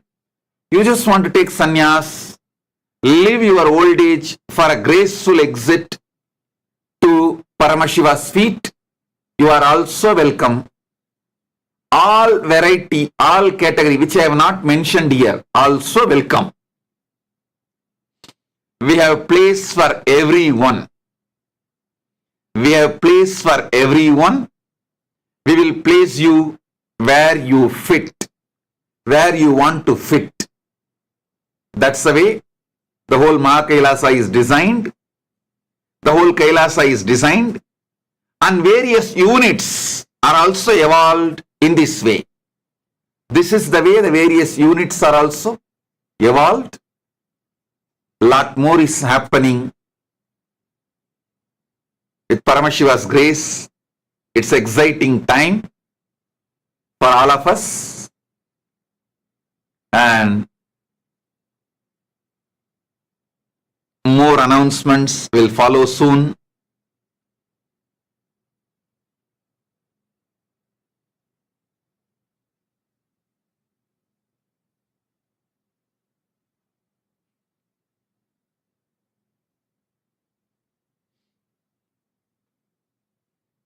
We are working on making your stay and life comfortable, happy, spiritual, enlightening, entraining, entertaining, and ultimately to be one with Paramashiva, experiencing oneness. And from any culture, any nation, any race, any gender, welcome to be part of this great revival of ancient, enlightened Hindu civilizational nation, Kailasa. Anyone wants to support us by sharing your time, volunteering, by sharing your treasure, giving donations, by sharing your talent, giving guidance and putting your talent to build Kailasa in any way, you are welcome. You can send an email to contact@kailasa.org, or you can leave a message in our Insta page, Facebook page, Twitter, all the social media. You can leave a message. We will reach out to you. We are looking for a large team of Kailasavasis creating, enjoying, celebrating this beautiful enlightened civilization which Paramashiva gifted to planet Earth. It's our responsibility to revive it.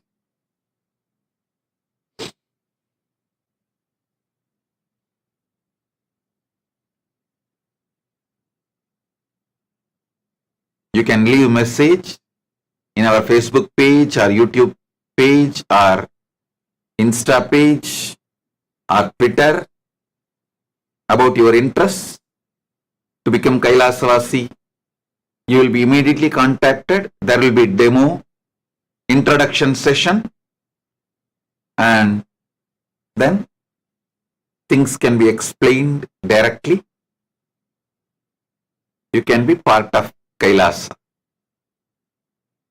Other than this World Trade Center, Hindu World Trade Center, all other units will be run free of cost, because this Hindu World Trade Center will fund this all the other units, and of course Hindus from all over the world are contributing through donations or whatever.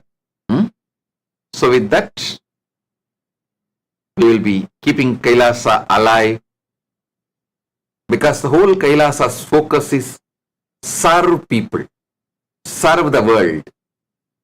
Peace, bliss, enlightenment, service.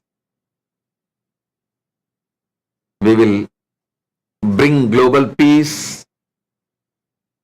We will revive enlightened civilization.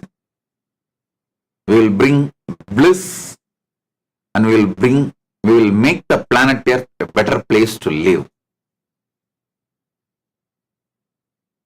We will also be having large Ayurvedic hospitals, yoga Ayurveda hospitals and universities.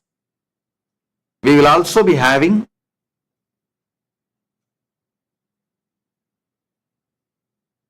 various units related to Ayurveda, yoga, Siddha,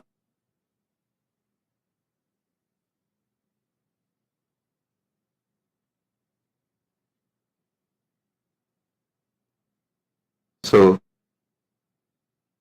I'll elaborate more details in tomorrow, day after tomorrow, and next satsangs. I'll also speak all this in Tamil also. I'll give this introduction and all this information in Tamil also. Blessings. Be blissful.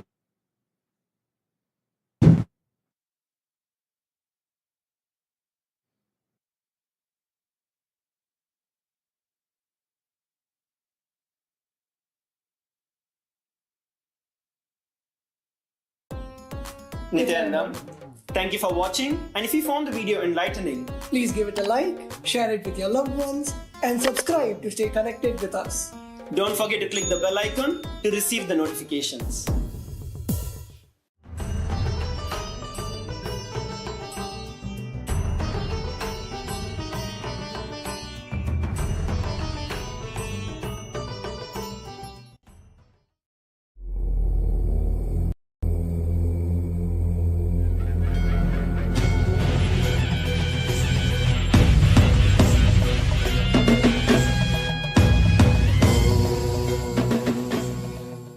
Oh,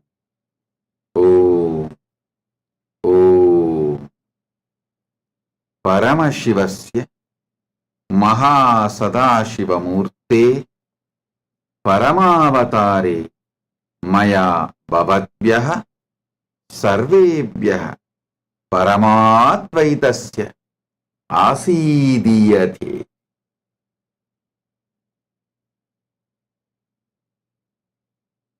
பரமசிவப்பரம்பொருளின் பரம வெளிப்பாடான மகா சதாசிவமூர்த்தியாக உங்கள் அனைவருக்கும் பரமாத்வைதத்தை அருளி ஆசீர்வதிக்கின்றேன். As the ultimate manifestation of Paramashiva's Mahasadashiva Murthy, I bless you all with Paramadvaita.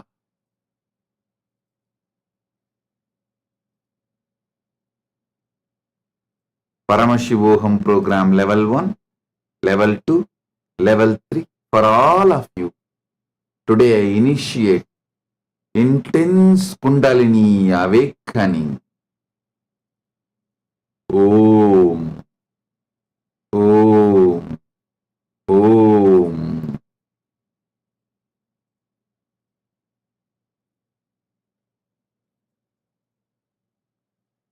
All the Paramashivoham program level 2 participants, you will experience the power of integrity, authenticity, responsibility and enriching.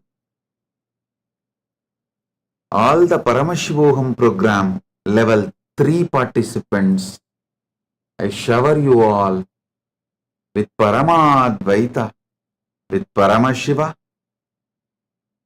and experience spontaneous, simultaneous, supralogic of Mahasadashiva Murthy.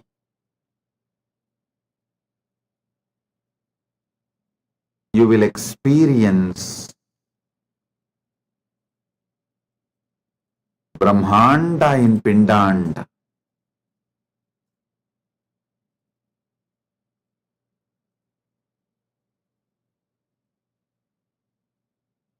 Focus on the source of your first person. You will experience Brahmanda in Pindanda.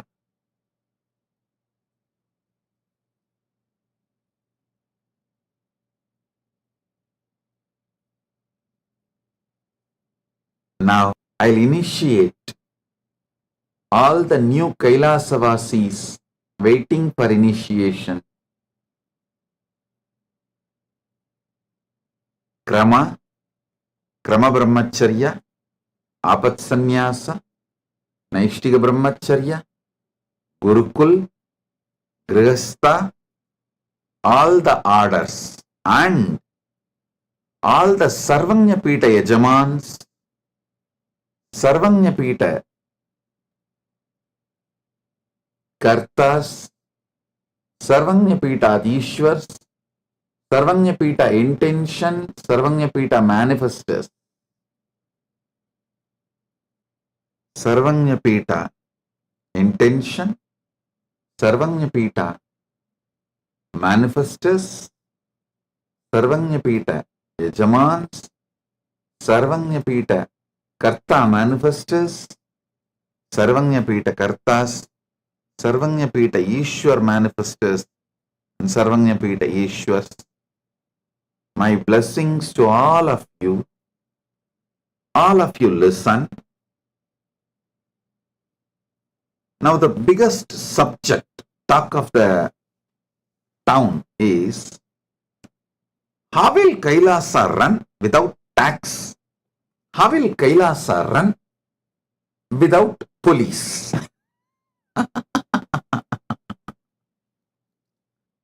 Listen carefully. I'll give you few reasons why I decided to run Kailasa without policing. First thing,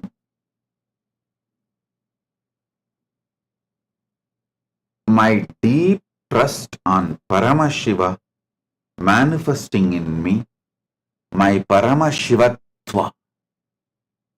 And when this experience is transmitted, those awakened individuals, how they cognize life and live life. My trust, Shraddha to my Paramashivatva and my Shraddha on your Paramashivatva gave me the guts to decide, gave me the courage to decide. Kailasa can be run without police and jail, just through the spiritual guidance, training, evolving. So understand,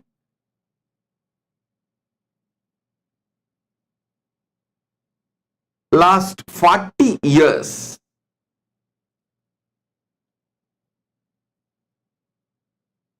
I should say my first 16 years, I will call it as a training period because I was under my gurus. When they all sat in Jiva Samadhi, Mahasamadhi, I started working with public. So 1994 to 2024, last 30 years, intensely working with people from all culture, all different religion, race, caste, creed, gender, from all backgrounds, working with human beings from every continent of the world, every country of the world, every corner of the world. I have developed a powerful methodology to transform any being and transmit this Paramashivatva to any being. Listen.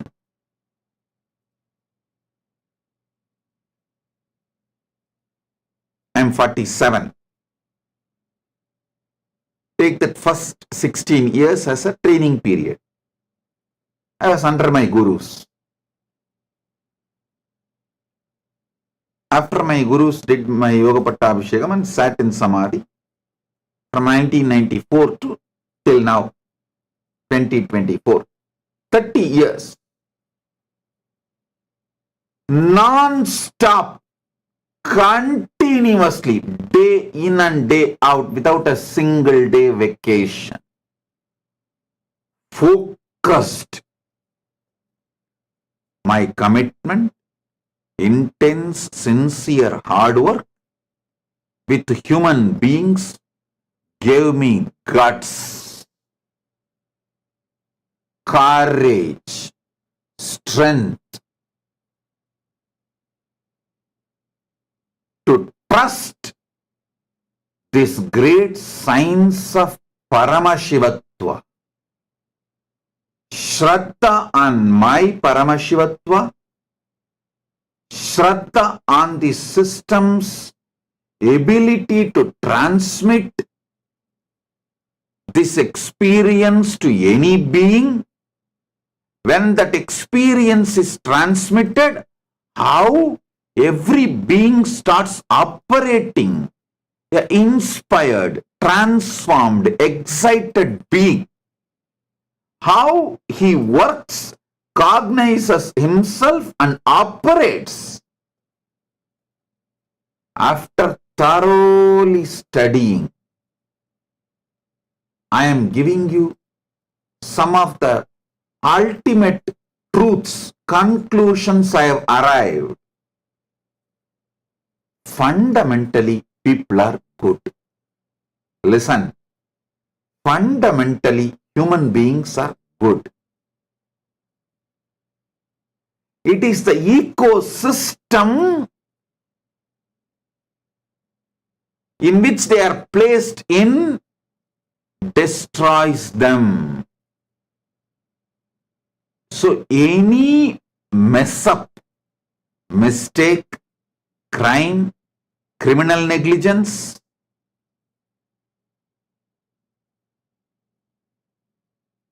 any of it is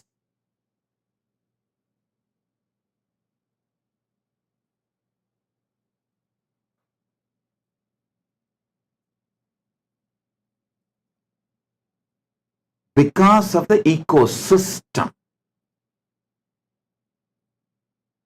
So understand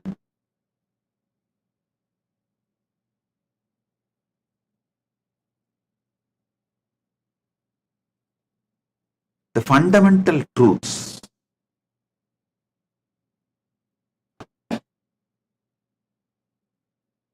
If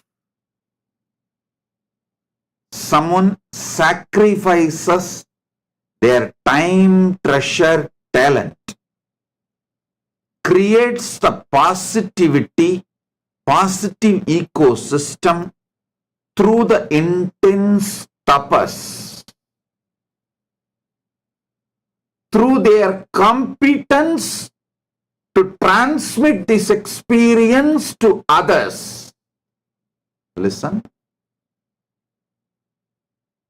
If one person through intense tapas decides to sacrifice everything,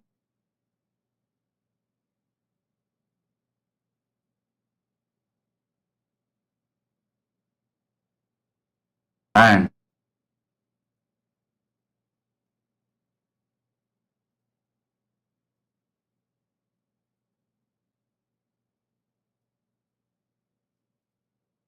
develops competence to transmit this Paramashivatva experience to others,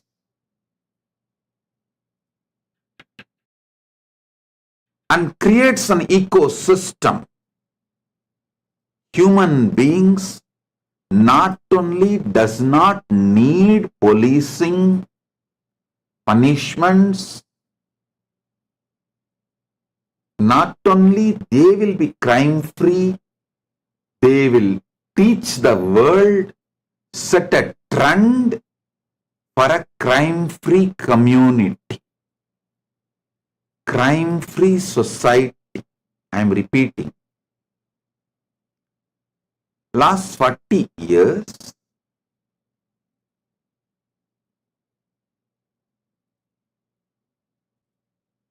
a whole generation of Hindus sacrificed their time, treasure, talent along with me. Actually, in this generation, Hindus, I should add my gurus also. My gurus also sacrifice their time, treasure, talent, everything to train me, evolve me, teach me. I tell you,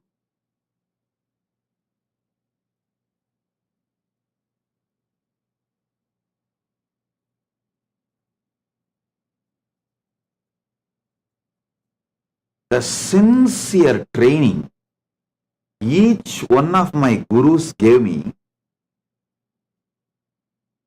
I still remember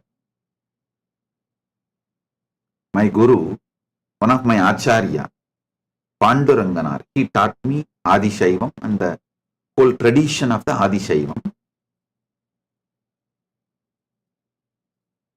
He will usually sit and give lectures, classes in Tiruvannamalai temple every day, almost every day. And whenever there is a large crowd, he will always make me sit next to him in the stage to help him, assist him, to sing along with him. Whenever he sees a large crowd attending the session, suddenly he will act as if he has a little throat glitch and tell me, now you speak. Then immediately I will start sitting, small boy, with all the full vibhuti, kumkum, rudraksha, and whatever I heard and memorized, I'll start repeating.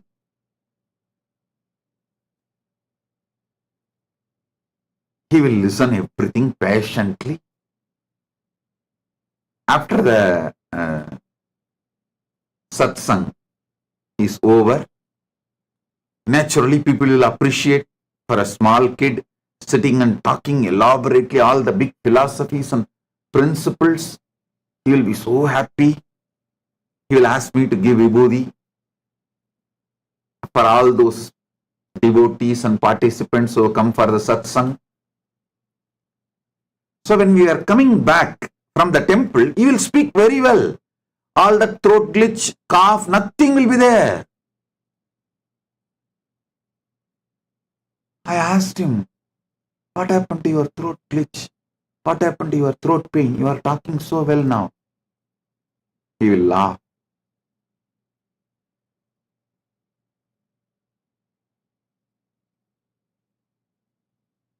I clearly understood, to give me confidence of speaking in public, to give me courage to explain these truths, to encourage me, to inspire me, to excite me. He will go to any extent.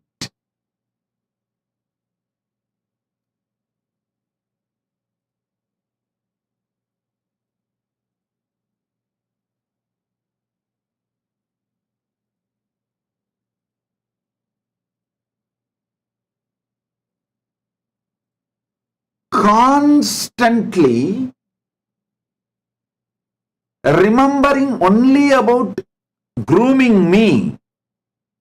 There is no selfishness or self-pride or I am on the stage, I should occupy everything. No. Such great personality. He has written 100 books. All of you should know.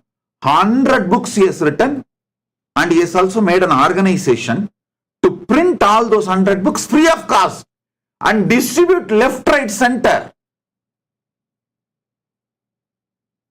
His whole house full of research material. Everything about the Adishaivam. Agamas, Puranas, Arunachala Purana, and not only the research material like a olden times palm leaf and then modern time books, printed books, and between the palm leaf and book printing, there was something like a thick paper in which they will write by hand. And they will cover the whole thing with a red cloth and open the red cloth and read. That kind of collections, manuscripts you call it. And his own researches, conclusions. I have seen some of the scripts or the writings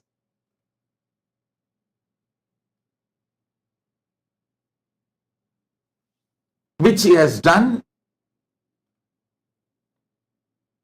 detailing elaborately. He has done so much research on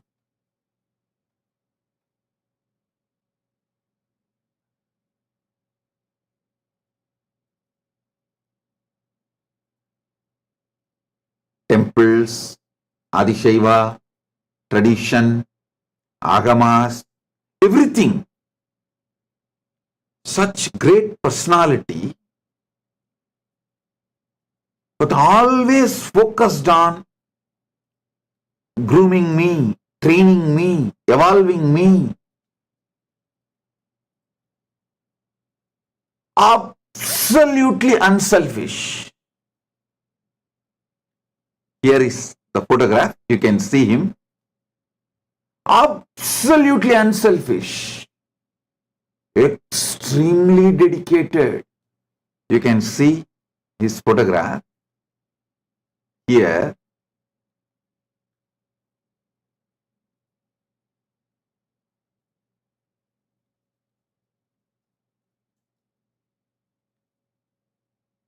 every day.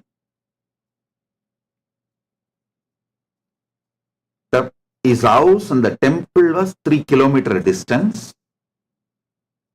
Even during his old age,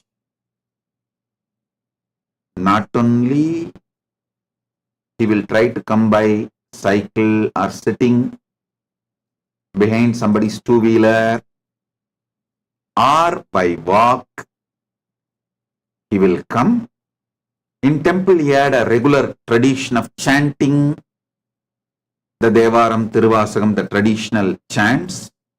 He will finish that, then come and sit and start giving classes. Sometimes no one will come, only I will be sitting, but just for me he will come. It is like one generation sacrifice themselves in training me and along with me.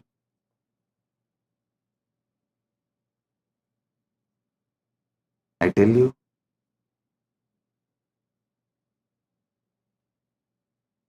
that is why when I say always it comes like 40 years, 40 years.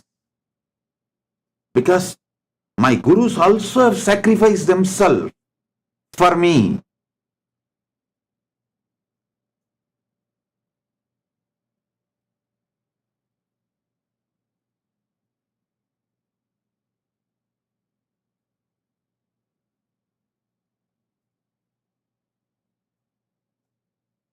My gurus working on me, transmitting this Paramadvaita Anubhuti and knowledge, both.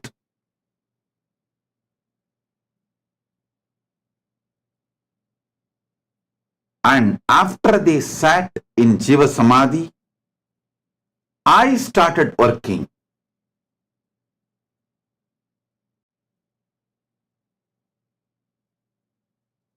All these put together, almost 40 years, little roughly this side and that side, 40 years.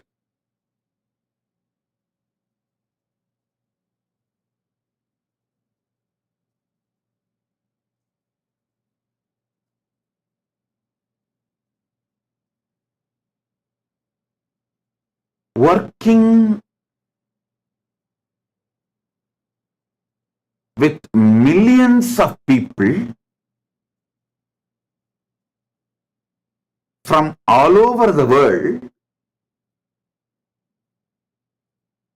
from all creed, caste, religion, race, gender, all backgrounds, all nationalities. I have come to a clear understanding. Fundamentally, human beings are good. We just need to awaken that goodness in them, awaken the consciousness in them,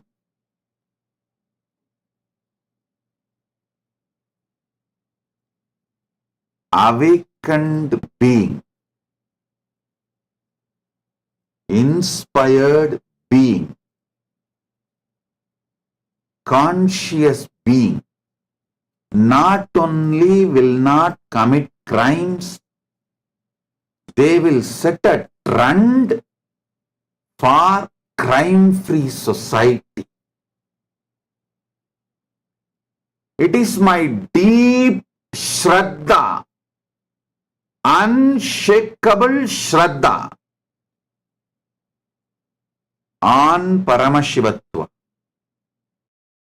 Listen, my unshakable Shraddha on Paramashivatva.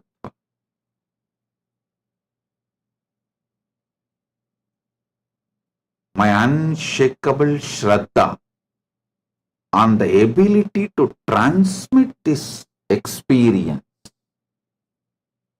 and my deep Shraddha on those transformed human beings' behavior gave me the guts to create an ecosystem where spiritual dharma shastras are enough to live as a society. It is the ecosystems create mess.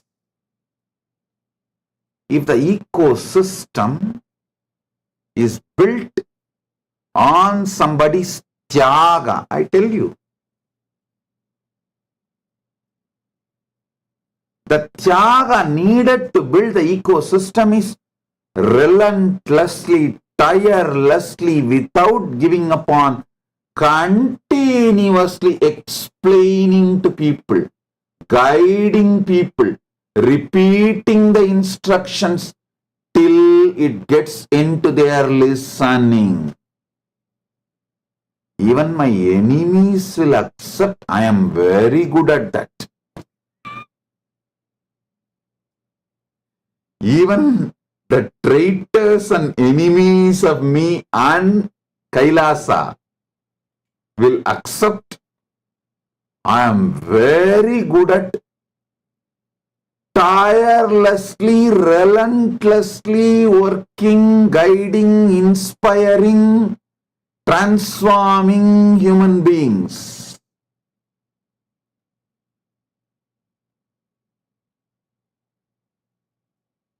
I might have spent 10 years guiding, inspiring, transforming, building one person. Along with him, the department, ministry was managing.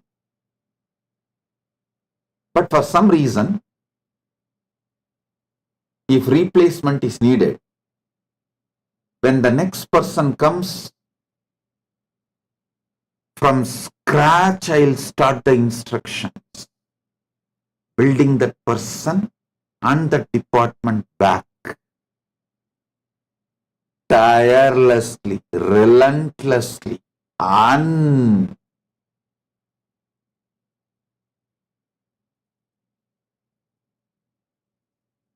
unaware of any boredom, absolutely fresh, with the beginner's mind. I'll start from scratch. I tell you, I still remember one of the anti-Hindu element is not my sympathizer or a disciple, devotee. It's an anti-Hindu element, came just to do some destruction, blackmailing in 2003, almost 20 years back, 19, 20 years back.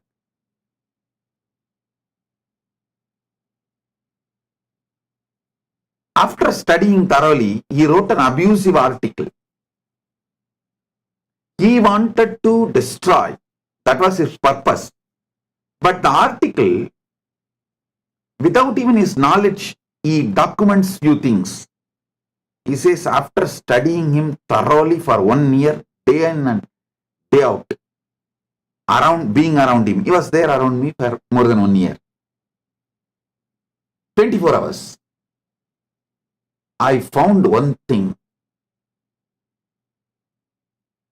Nityananda, he writes, Nityananda has an unshakable trust on his experience and the Shastra Pramana of Hinduism which authenticates his experience. So, future he is going to be a powerful Hindu leader. He was actually a different religion, means anti-Hindu force, and he wrote, he wrote about me that because I am going to revive Sanatana Hindu Dharma in a large scale, all the anti-Hindu elements should gang up now and destroy him, or it will be too late. Before he is known to the world, finish him off, or it will be too late. That was the article he wrote. I tell you, his purpose may be wrong, but his assessment was right. He told clearly, at that time itself, the biggest strength of Nityananda is his unshakable Shraddha in his Anubhuti of Paramadvaita and his unshakable Shraddha in the Shastras, Shastra Pramanas,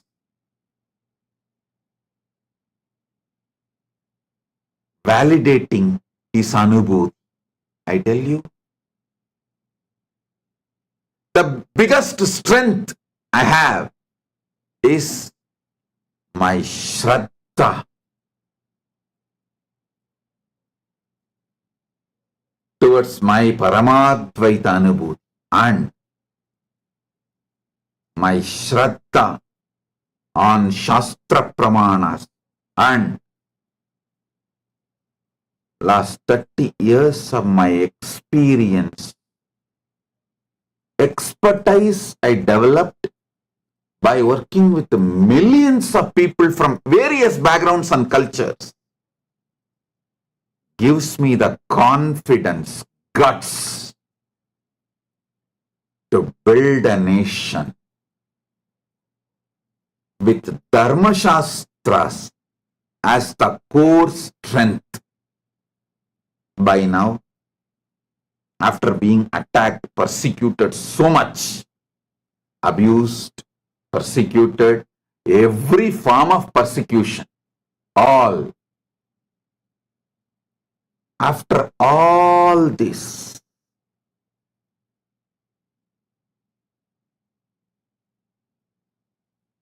with the grace of Paramashiva, I have developed some kind of an expertise to see through and evolved a pakka, perfect system to transform anyone and also the team to hold this ecosystem. Ultimately, to create a crime-free society, all we need is somebody who sacrifices his time, treasure, talent and continuously guiding people, inspiring people, exciting people to live an enlightened life, to live enlightened life, to be focused on enlightened life. And I am ready to do that sacrifice. Track record shows I have already done that sacrifice for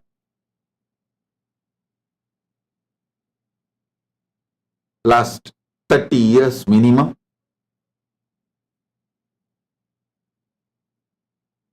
And I am successful in creating the ecosystems in multiple countries, which is still standing tall even after so much persecution from various anti-Hindu elements. Hey, listen, being my devotee, part of my Kailasa is never easy or socially fashionable.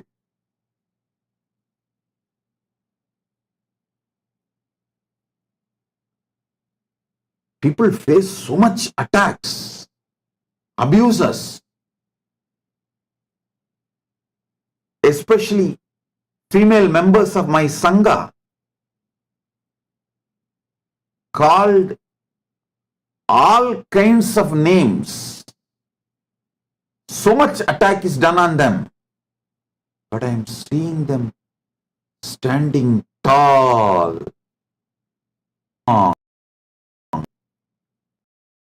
powerful, holding on to my mission, message, the vision. KAILASA. I tell you,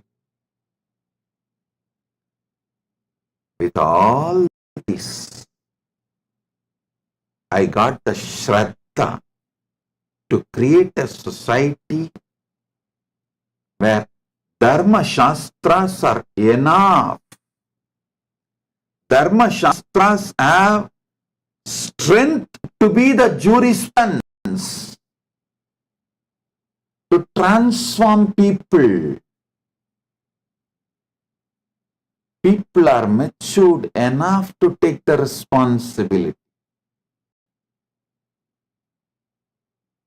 Once awakened, people are matured enough to take the responsibility for the collective integrity, collective responsibility. That is why I decided our ecosystem will be Dharmashastra centric.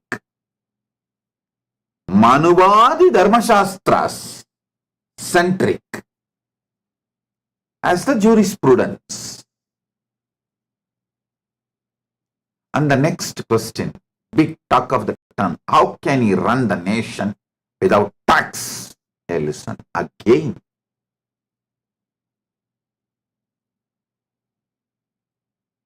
Plus 30 years of my mission, I am seeing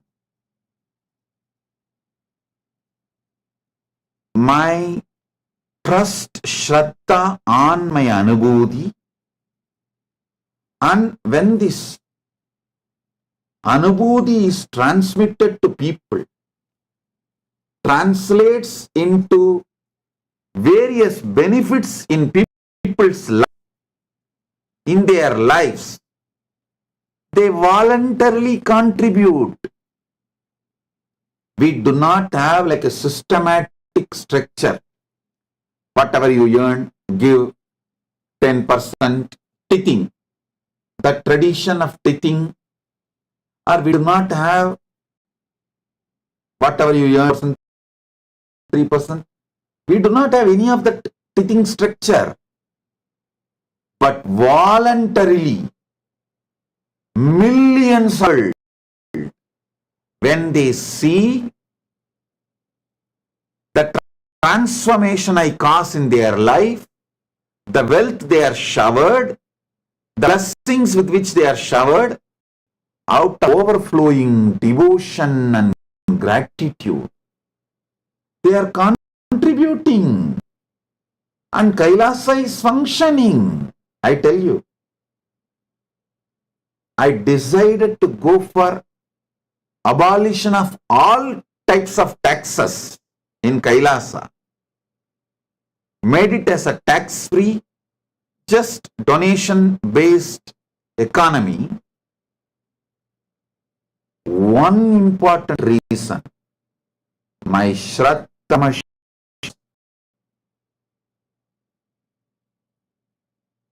blessings, the way he manifests in me, Shraddha to the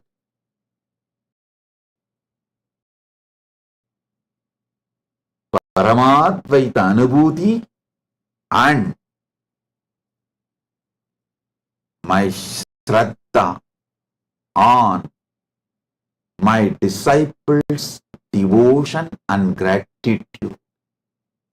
When they are transformed, when they are showered with wealth, Paramashiva gives them how they react reciprocate with their overflowing gratitude. I am seeing my Shraddha on Paramashiva, my Shraddha on Paramadvaita experience, my Shraddha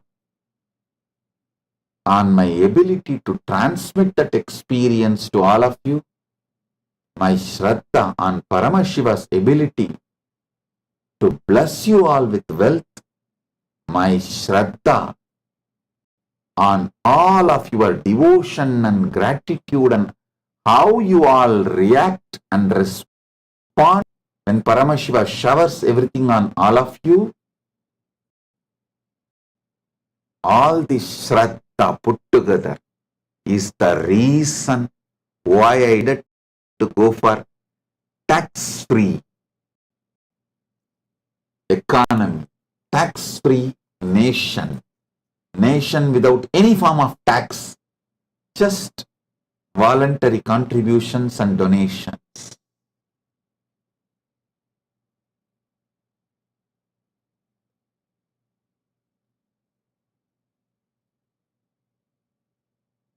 Last 30 years,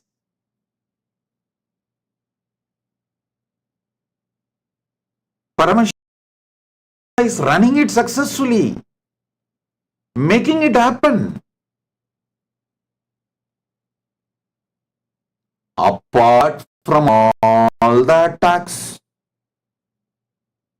all the persecution attempts from all corners, Paramashiva is standing tall, manifesting, making it happen. When something is so successful, why will I not continue to continue? Why will I change it? Paramashiva is real. Paramashiva Jnana is real. Paramashiva Vijnana is real. Paradvaita Anubhuti is real. I Paramadvaita Anubhuti. The Guru Parampara which kept alive Paramadvaita Anubhuti and Paramashiva Jnana, Paramashiva Vijnana from Paramashiva to me is real. When this experience is transmitted, all those disciples, devotees who received this experience from me are real. Their devotion, trust, gratitude towards me and my Guru Parampara is real. All these are real. Kailasa became real.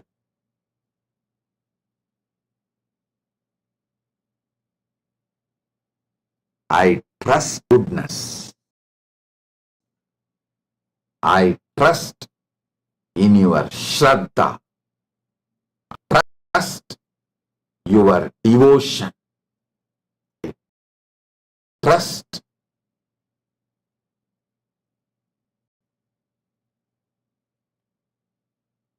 your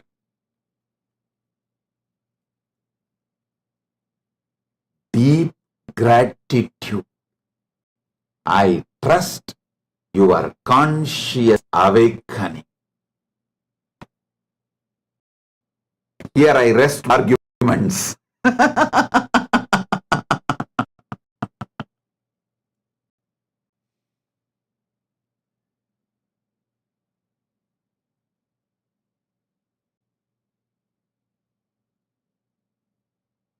You may think, how after being beaten so much with enemies, traitors, all kinds of people, internal, external, can Swamiji retain so much of love and trust on human beings? Hey, I tell you, I am not talking out of some blind spots or some fantasy or some delusion. No. I am talking to you something most practical.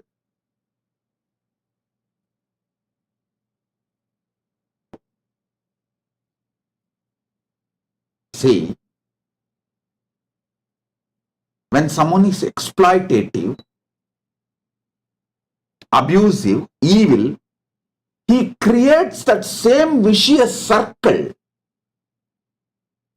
and same kind of a people, ecosystem, everything around him, and lives and dies in frustration. Even if the outer world, so-called wealth, name and fame, success, power, even if all of that is gathered around him, he lives and dies in frustration, depression as evil. If someone decides to do tyaga, create tremendous love, compassion, sacrifices, he creates a powerful, virtuous circle. You are good. So when people come to you, they express goodness, and then you express more goodness, they express more goodness, then you express more goodness, they express more goodness. This is called virtuous cycle. I tell you, when you fall in love, even you will be shocked about yourself, how you are able to give so much. Even for you, it is unknown dimension. When you fall in love, you taste your sacrifice dimension and you feel, wow, even I can sacrifice. So love introduces the dimension even unknown to you,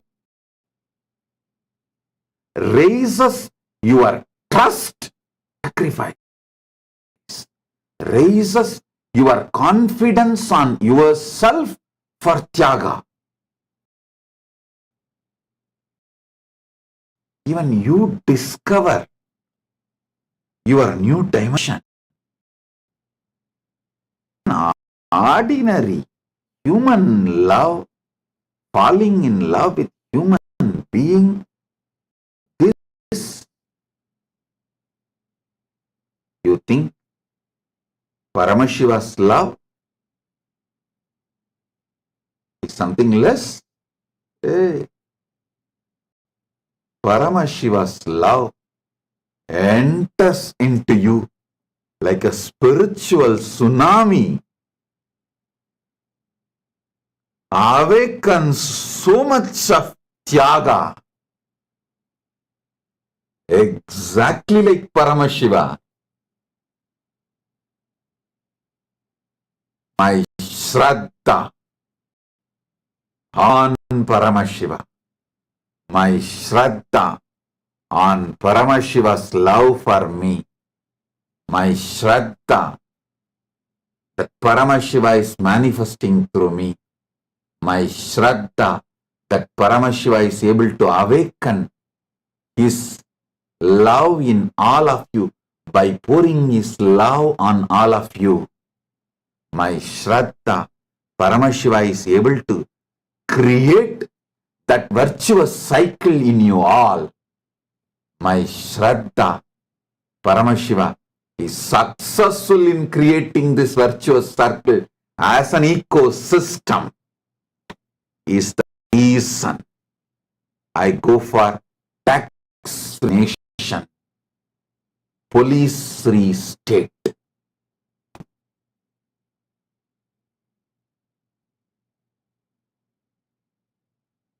Paramashiva is real. I am repeating. Paramashiva is real. His revelations, Veda Agama, Paramashiva Jnana and Paramashiva Vijnana is real, his own descendants, revelations, Manu Shastras are real,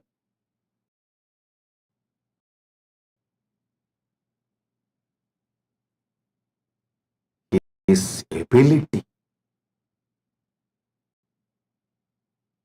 to be still available, making himself relevant, his love for humanity, making himself available for humanity is real. The Guru Parampara from him, keeping this Paramashiva Jnana, Paramashiva Vijnana,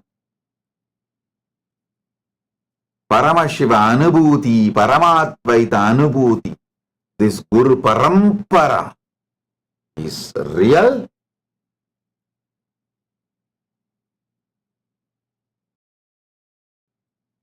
And all of you who received this transformation, this Paramadvaita Anubhuti's glimpse and this Jnana Vijnana's glimpse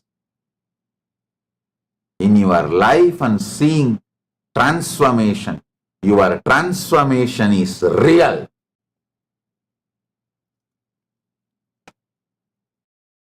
All of this is real.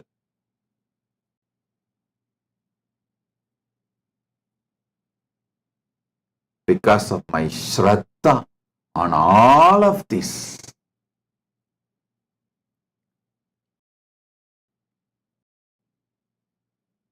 I decided we will go for police-free state and tax-free nation.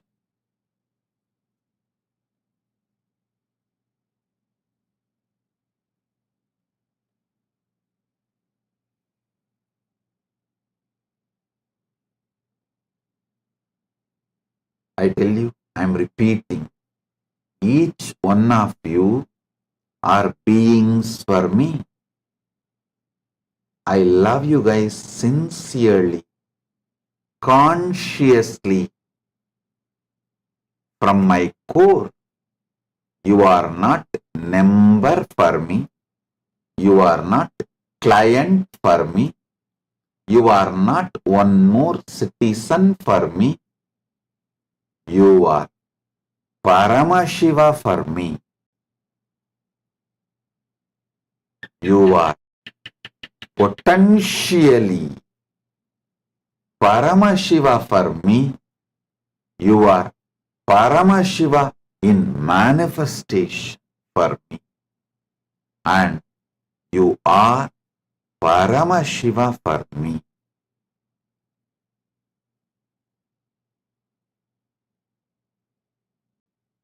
I trust Paramashiva. I trust my Guru Parampara. I trust myself. I trust my ability to transmit this experience. I trust my Sishya Parampara.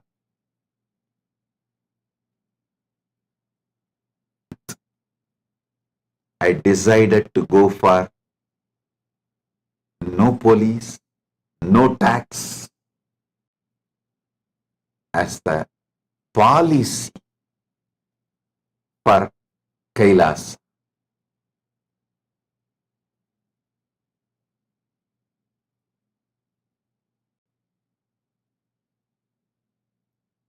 Inexhaustible trust, inexhaustible positivity, inexhaustible sacrifice, inexhaustible love, inexhaustible joy, inexhaustible inspiration.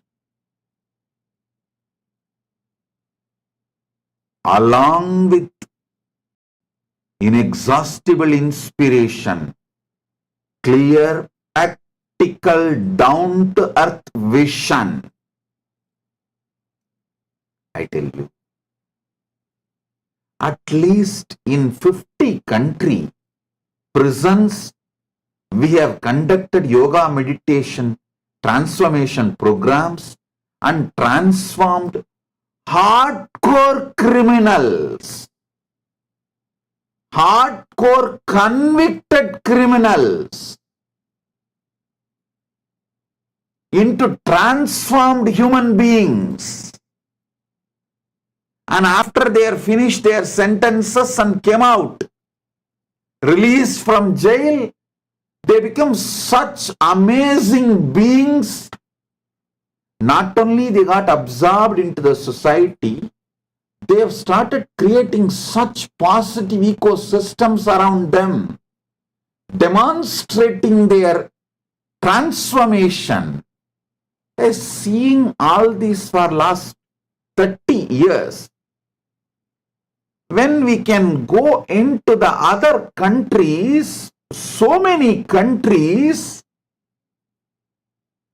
prisons and transform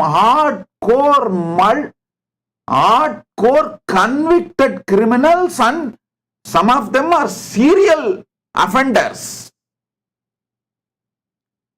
Those kind of people we are able to transform by transmitting this superconscious awakening through yoga, meditation, and enlightenment science and Sanatana Hindu Dharma.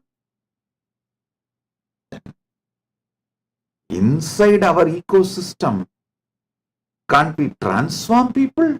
Hey. And after all, only those who have transformed through my initiation and experience are even going to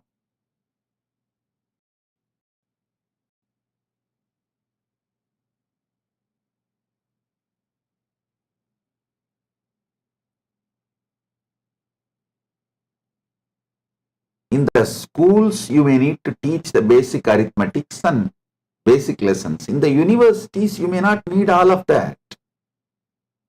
You can just directly start teaching great theorems and theories and principles, philosophies. Same way, the people who are going to come and settle down in Kailasa have mastered these basic sciences like how the mind works and how your body mind works and how you are able to handle yourself and what all the things you can't handle yourself. You all know what you can handle yourself, what you can't handle yourself. When you need help from the ecosystem, what you can manage on your own, all of you know, the people who are coming. I trust their ability and their responsibility and their goodness.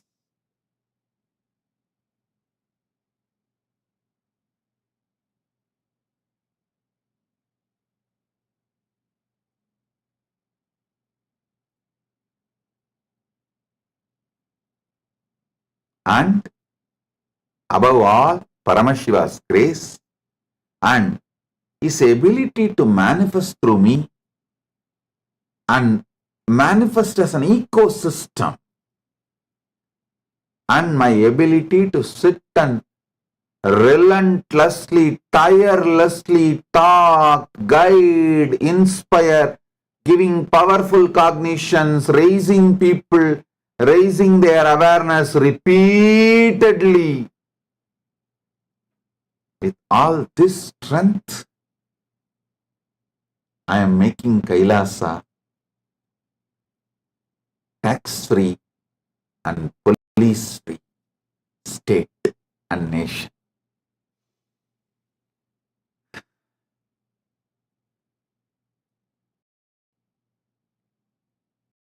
All the devotees, disciples,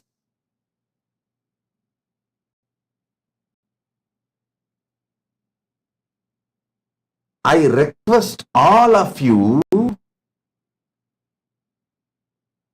those who are not coming and becoming Kailasavasis, even them, wherever you are, please start applying these principles which I am sharing in this satsang. You will really become an ecosystem for this virtuous circle. Just start working. People are coming and settling down in Kailasa. You understand and enjoy this ecosystem.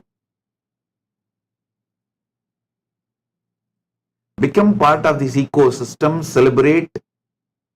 Dharmo rakshati rakshitaha. When you protect Dharma, Dharma protects you. When you protect the ecosystem, ecosystem protects you.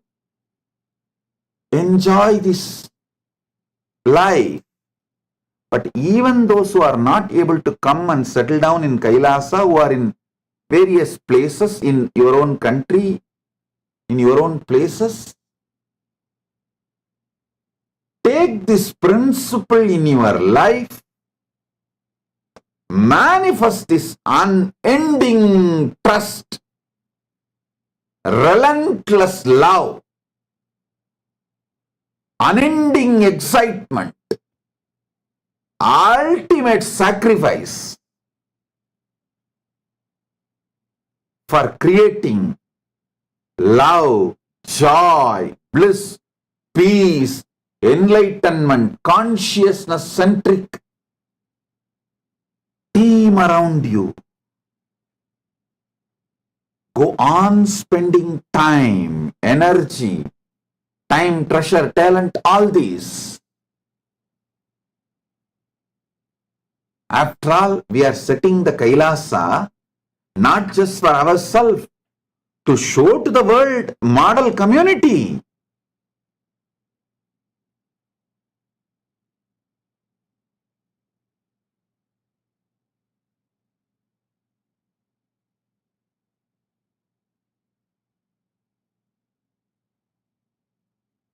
Panchayati system of Akada's Parampara, Anubhava Mandapa system of Veerashaiva Parampara Sampradaya, Devasiriya Mandapam system which was in Tiruvarur of Adishaiva Sampradaya, all these were successful administration systems, successful spiritual ecosystems.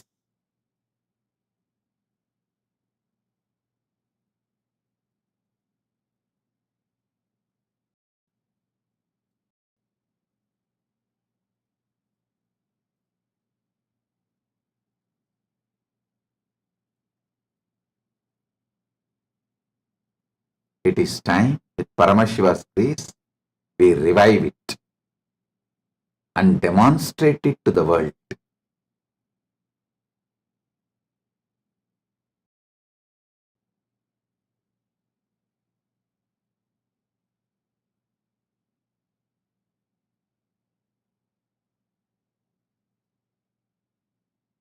I am so happy to see every SJP intentions to Ishwar sitting all over the world. And Krama, Naishtika, Gurukul, Grihasthas sitting for initiation.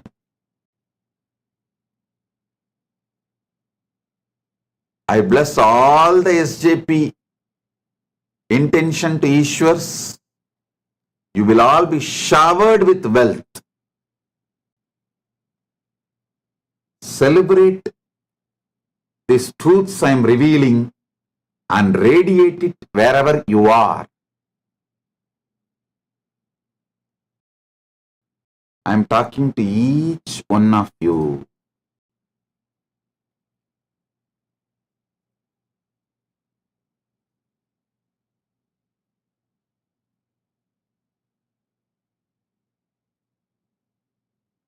Not just you contributing some donations to Kailasa, you taking these principles and living in your life,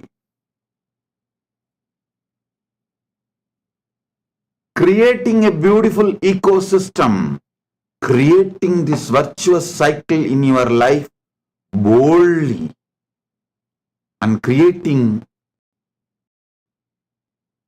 this ecosystem around you.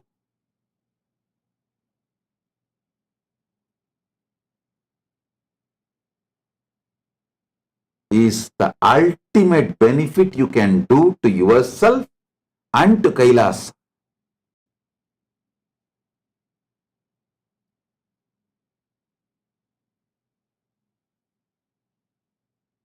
So we will now move into initiation of the new Kailasavasis, Krama Brahmacharya, Apat Sannyasis, Gurukul. Every day we are getting thousands of applications. Continuously some 40-50 people are sitting and interviewing. Actually, we have made all the questionnaires through AI. Started giving the questionnaires through AI and interviewing. Oh God! I never expected this large interest from people from all over the world, from all cultures. I tell you. Actually, let me tell you the truths as it is. Kailasa, with its autonomous territory, was ready to receive people many years before. It was ready.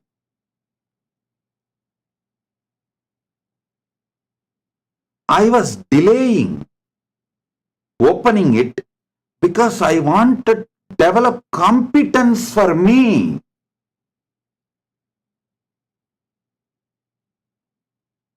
For sincere, intense,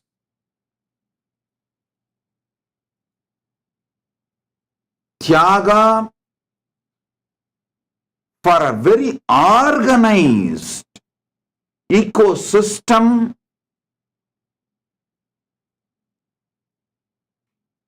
Some of the devotees may smile. You are saying, Swamiji, you are developing competence for yourself. I understand. Paramadvaita Anubhuti Paramashiva has given and he is manifesting. But working through AI, developing all the right questions, interviewing people, analyzing data, this competence means making our inspiration into a functional structure. That competence developing took so many years. But even now I feel overwhelmed by the amount of people who want to come and settle down and be part. Oh God, I really thought if I delay the announcement, postpone the announcement, continuously tell I'm and not announce, I'm opening and not announce, people will lose interest. Like the story we have now, Panchatantra stories. Oh, tiger is coming, tiger is coming. If you say after 10th time, people will lose, nothing, leave it. They won't bother. They can live. But now I am seeing.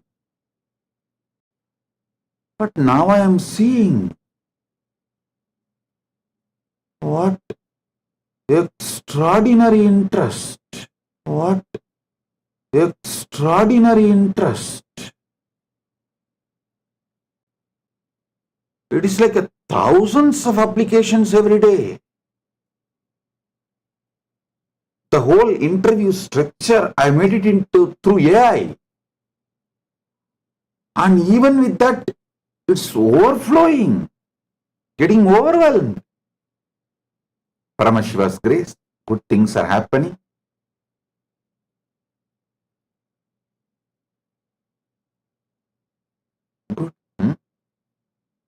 At least we are now organized and we have developed the competence to make our inspiration into an organized nation.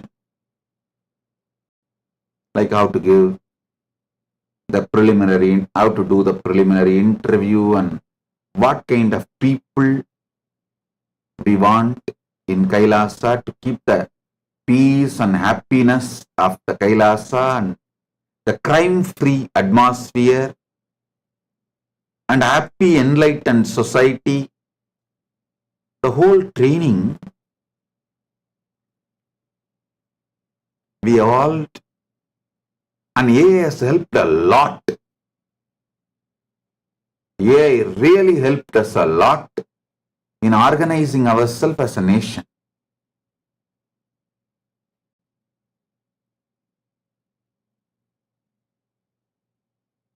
Thanks to AI.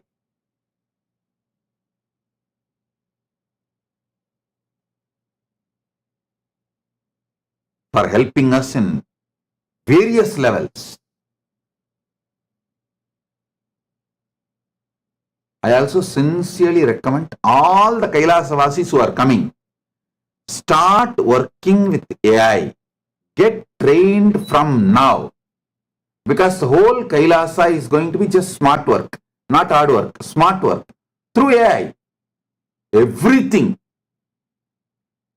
Other than your own yoga, spiritual practice, meditation, which you need to do and AI cannot do.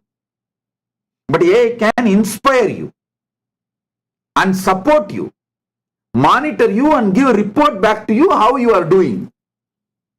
So that help we are taking from AI. Kailasa. So it is going to be AI nation. When you come and settle down,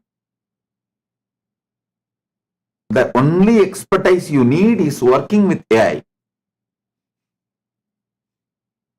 Nothing else.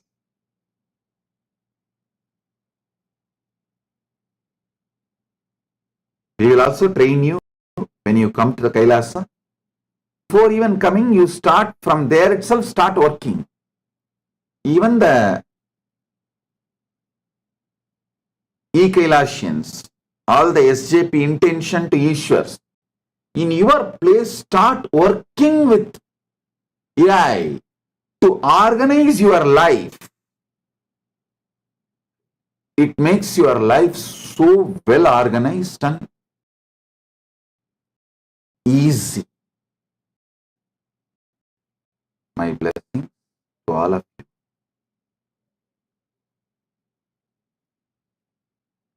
Be blissful. Nityanandam, thank you for watching, and if you found the video enlightening, Please give it a like, share it with your loved ones, and subscribe to stay connected with us. don't forget to click the bell icon to receive the notifications.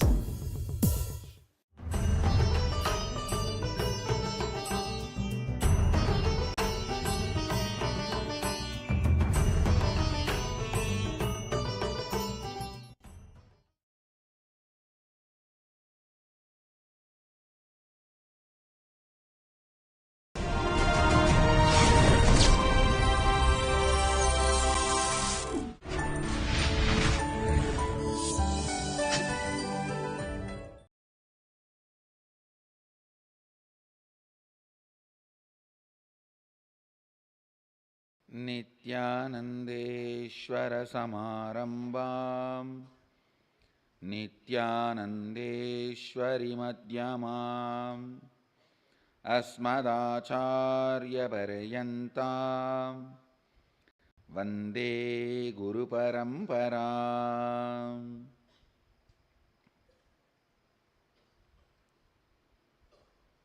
I welcome all of you with my love and respects. I welcome all the devotees, disciples, Samajis, Satsangis, Srimahans, Mahants, Kotaris, Tanedars, owners of Sarvangapita, devotees, disciples, everyone sitting with us all over the world through Nityananda TV, two-way video conferencing, having Nayana Diksha all over the world, cities sitting with us, having Nayana Diksha, Toronto Adinam, Phoenix Adinam, Bogota, Colombia, Los Angeles Adinam, St. Louis Adinam, Indrani, New Jersey, Warrington, UK, Trinidad, Tobago, Hyderabad, Guptakashi, Houston Adinam, St. Louis, Columbus, Sri Lanka, Hyderabad Adinam, Dakota Dunes and Charlotte, Sri Salem, and lot more cities are joining, like Oman Adinam, Phoenix Adinam, Mukta, St. Louis, so many more cities are joining, Hyderabad, Guptakashi, Indrani, New Jersey. I can see all of you. I welcome all of you with my love and respects. Before entering into the next verse, I only wanted to add these few ideas. Please understand. Whenever you pray, see, prayer is the important component of our life, especially if you are a seeker. Just like breathing, prayer becomes very important part of you. Prayer becomes important. You please understand the word I am adding, prayer. Prayer is very important component. Prayer is very important component. Very, very important part of your life. Especially for, but you always need to know the right understanding you need to hold during prayer. When you pray to a deity or guru, this context, I am praying to the source where you and me are one. I do not know whether the source is here or there. Because in the beginning, when you are much inside, the source will be inside. Slowly, when you becoming lighter and lighter, the source will move inside. Understand? The source point will be outside because you are too thin and the source be here. But slowly, slowly, when you become lighter and more compassion, the source moves inside. So pray, oh the source where you and me are to make this story. What do you want to say? In this way you will never cheat. Sometimes Guru will not give you what you want. Your mind, you have been cheated. It is like I see a girl's mom, just because does not buy a phone for her, they develop a love affair with a boy who will gift a cell phone, and they run away, get married. They don't live more than 1 or 2 years. Divorce and come back. Just I'm talking something else. I'm talking in village. When she is depressed, that's not giving a cell phone, that boy is using that depression into her. Once she feels he is a hero, over. Understand? Always the negative sources show themselves as hero when you feel you are not granted the boon as Guru. But that is I tell you, also one and the same. The source is the reality. I ask you, I do not know whether that source is now in Guru's being or in this body. It is based on the level of completion you have. If you have too much incompletion inside you, naturally the source will be on the Guru's being. If there is less incompletion, more completion in you, the source will start moving. When you become completely composed, will be on you. So, you don't even have to worry. Just say, oh the source, where me and you are one and the same, and make whatever you wanted, you can ask him. It's ready. You note, if something I am asking is not intelligence to myself, or you can also say, you think it is not want only. No, you have a right. You have a right. All I am asking you is, have the understanding so that the prayer process for you to experience oneness, Advaita. Understand Please remember, whether we understand or not, catch it or not, indeed, the reality is Sohasmi. That is, Upanishad uses the word indeed. Whether you got it or not yet got it, Sohamasmi, I am He. Stand in front of Ganesha, Venkateshwara, Mahadeva, Kalbhairava, or your Guru. Tell whatever is when we are one and the same, I pray to you. Like that, please make this as a this way. Every month of prayer will be a process for you to achieve oneness, living enlightenment, Advaita. Go on praying. Even if you have not got what you wanted, you will get what He wanted.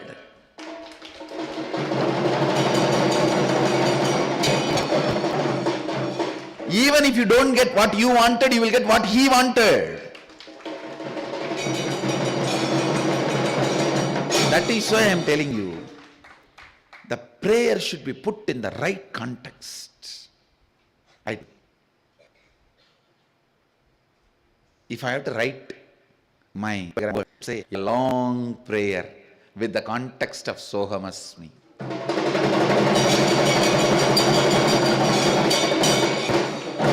Unbroken prayer.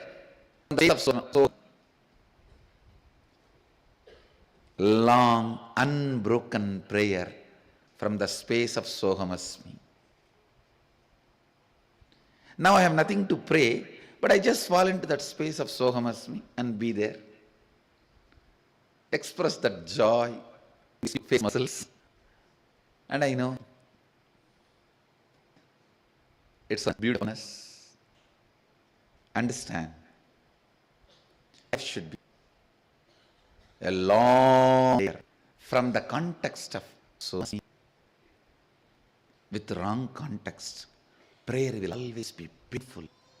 With the right context, prayer can be an amazing process for oneness. It can be a great completion. Even if you feel a little tired of reliving, completing and all that, prayer can replace it immediately. And prayer can be an amazing spiritual process for you to experience oneness. You can do more source. I feel bored of doing something. You are intelligent and capable. Making completion happen in me. Please make it. That is enough. Such a strong power. Such a strong power for completion. And understand, never a prayer at right cost goes unheard. Nothing, never goes waste or unheard. You can shake, you can move. You are not just a developed version of monkey. You are not just a version of monkey. You can move sun, move moon. Then 10 years for you give me. He may not have given what you asked. He would have given Himself to you.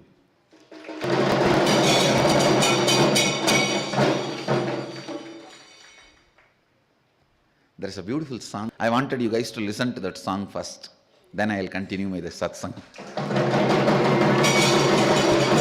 I got your song. And day and night songs vibrate and the loud music. I became like a teenage boy with the loud music around my apartment. I really wanted you guys to listen because that song is so beautiful. Actually, that can be a beautiful commentary for this prayer which I am talking now. That Sohamasmi. That line goes, I asked you flower, you gave the forest. I asked nectar. What should I ask you to give you me? What should I ask you me? And so this way it continues. It says that I think you guys should only then I should it. It's too beautiful. This should be Sangha anthem. See the prayer from you will get what that is not good for you. You have given the intelligence and ultimately He Himself will be there for you. He Himself will be there giving to you. the context, the beauty of that sohasmi, the context of fire. In the context, you are love fire with God. Your ups and downs with God. Listen to this song, then I'll continue.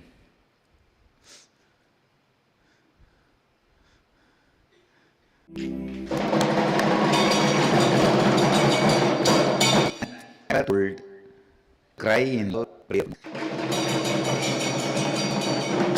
You are never too old or too grown up. Last one. So it is such an ecstasy. Last, I think he sent before. From the time he sent, like a teenage boy, this song in full loud volume in my room, apartment, on and on and on and on, day and night. Yes, I am not sleeping properly, like your biological clock. My clock is doing on. Maybe I'll tell somebody to give you guys the English translation also. You can enjoy. And actually, it's beautiful. I'll try it and tell you. The first line, Malargal Ketten Vaname Tandanai, means I asked you a flowers. I asked for 2 flowers, the whole farm. Please understand. When he gives, he does not based on your standard, gives based on his standard. You see, he does not. He gives from his standard. Doesn't think, oh, for him, his standard, this is okay. No. The standard should be made. This should be my standard. This is the way. Tannir kettam dandanai means I asked to quench my thirst. You gave the nectar. After that, no more possibility of thirst anymore. Just a little bit of breast milk from Mahadevi. He never opened the mouth other than to sing. Never ate anything. What is the eat of having milk? So once you taste the nectar, nothing more, nothing else is there to drink. All your thirst is quenched. So I asked for water. Oh, you gave nectar. And what I ask, I say, next line is, An ketpin unaye taruvai. Ask, or I can elaborate way. How I ask for to give me? Should I ask for you to give me? Actually, Sohamasmi is there for this whole song. This song is beautifully from the space of prayer. I'll write a song on the same tone from the space to whom it is prayed.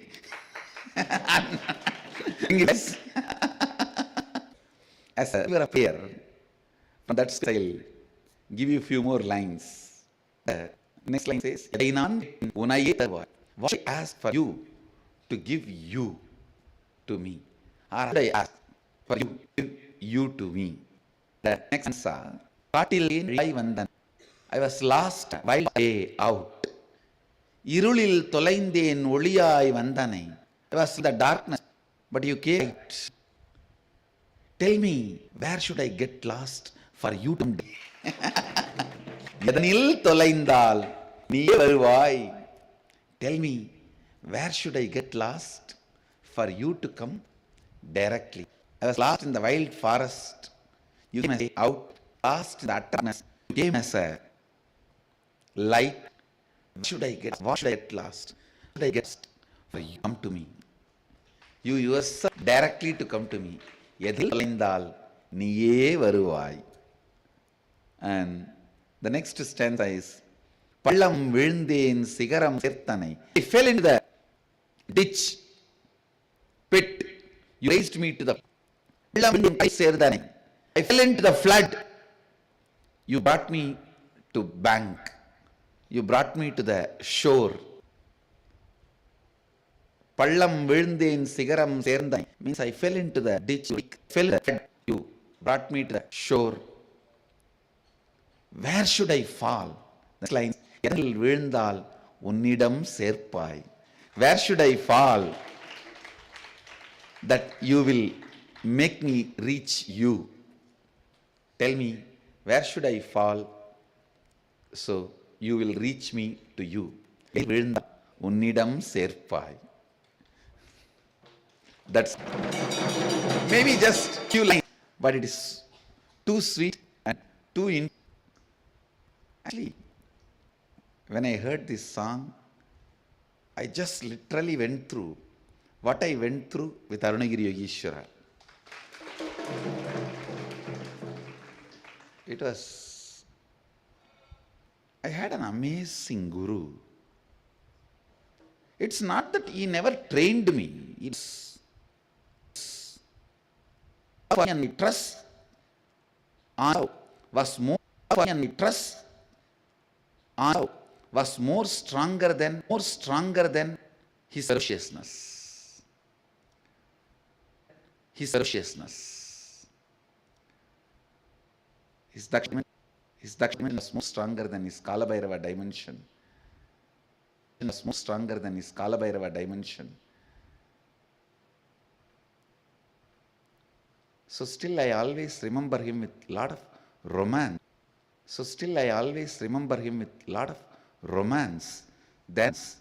Than training. Lot of love, than training. Lot of love, than training. So this is a Sangha anthem.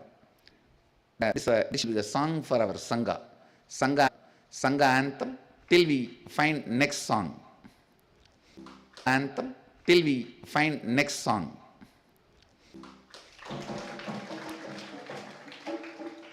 நீயே நானே நிலையேன்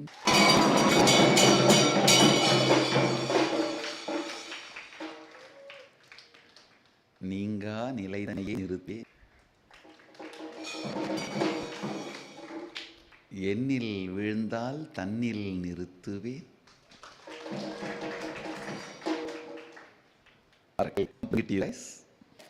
The solution, answer for this question, where should I lose myself? Where should I get lost for you to appear? What should I ask? How should I ask for you to give you to me? Answer, be lost in that space of Sohamasmi. Remember the right context of prayer and pray. He will commit himself to you.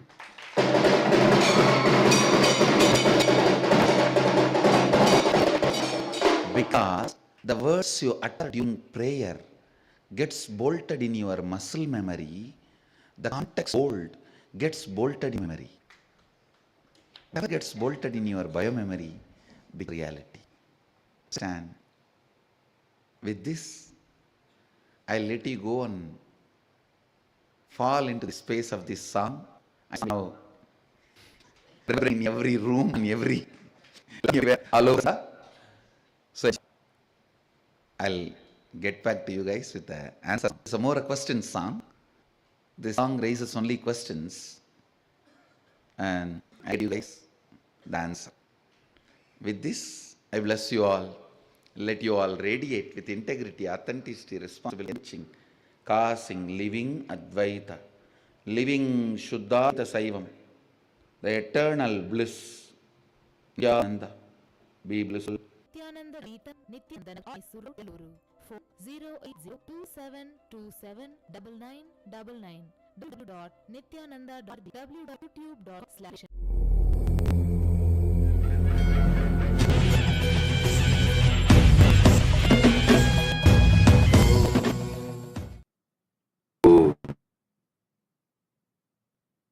As the ultimate manifestation of Paramashiva Sadashiva, I bless all with Paramadvaita. Initiate all the Paramashivoham level 2 initiation to infuse Suryadita into your being to become Ishvara that we create in our lives, established Ishvara, the easiness dimension, Tatata.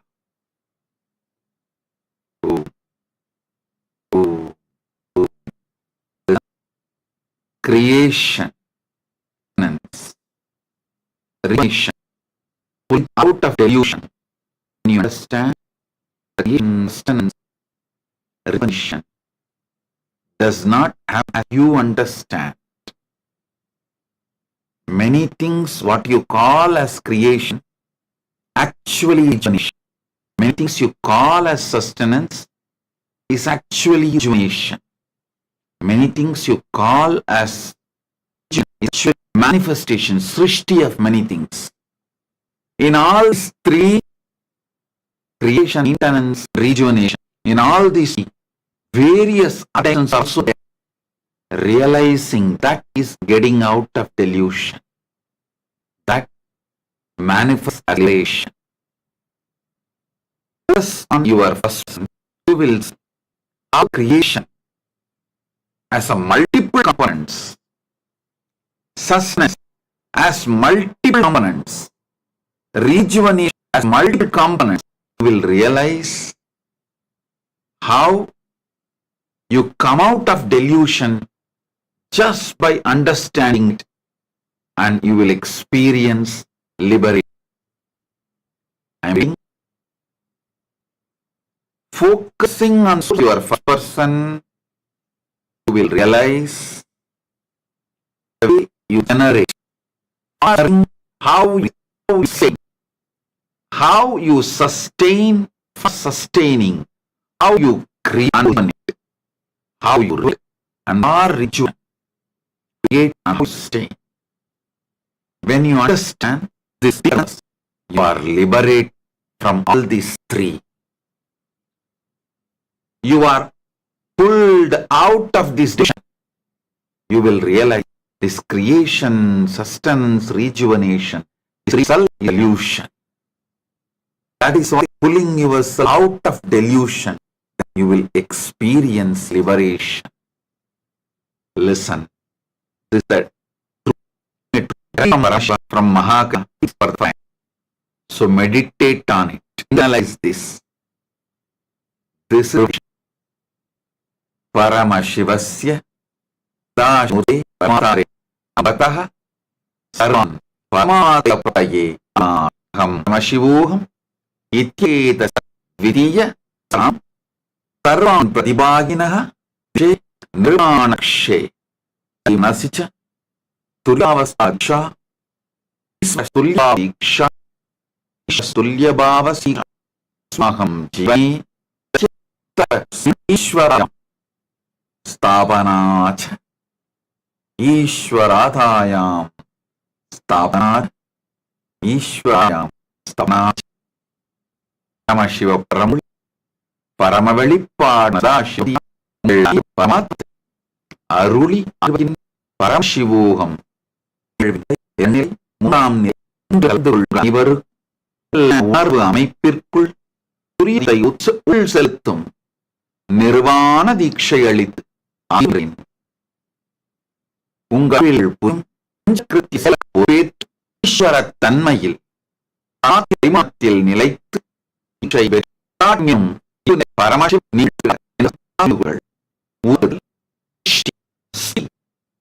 காத்தல் ஸ்மாரா அழித்தல் மட்டும் புனரமைத்தல் வார்த்தைக்கு அழித்தல் மட்டும் கூடாது, மறுவாக்கல் மறுமைத்தல்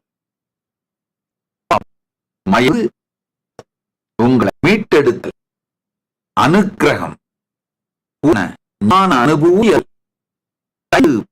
செயலையும் தன்னுடைய வழியாக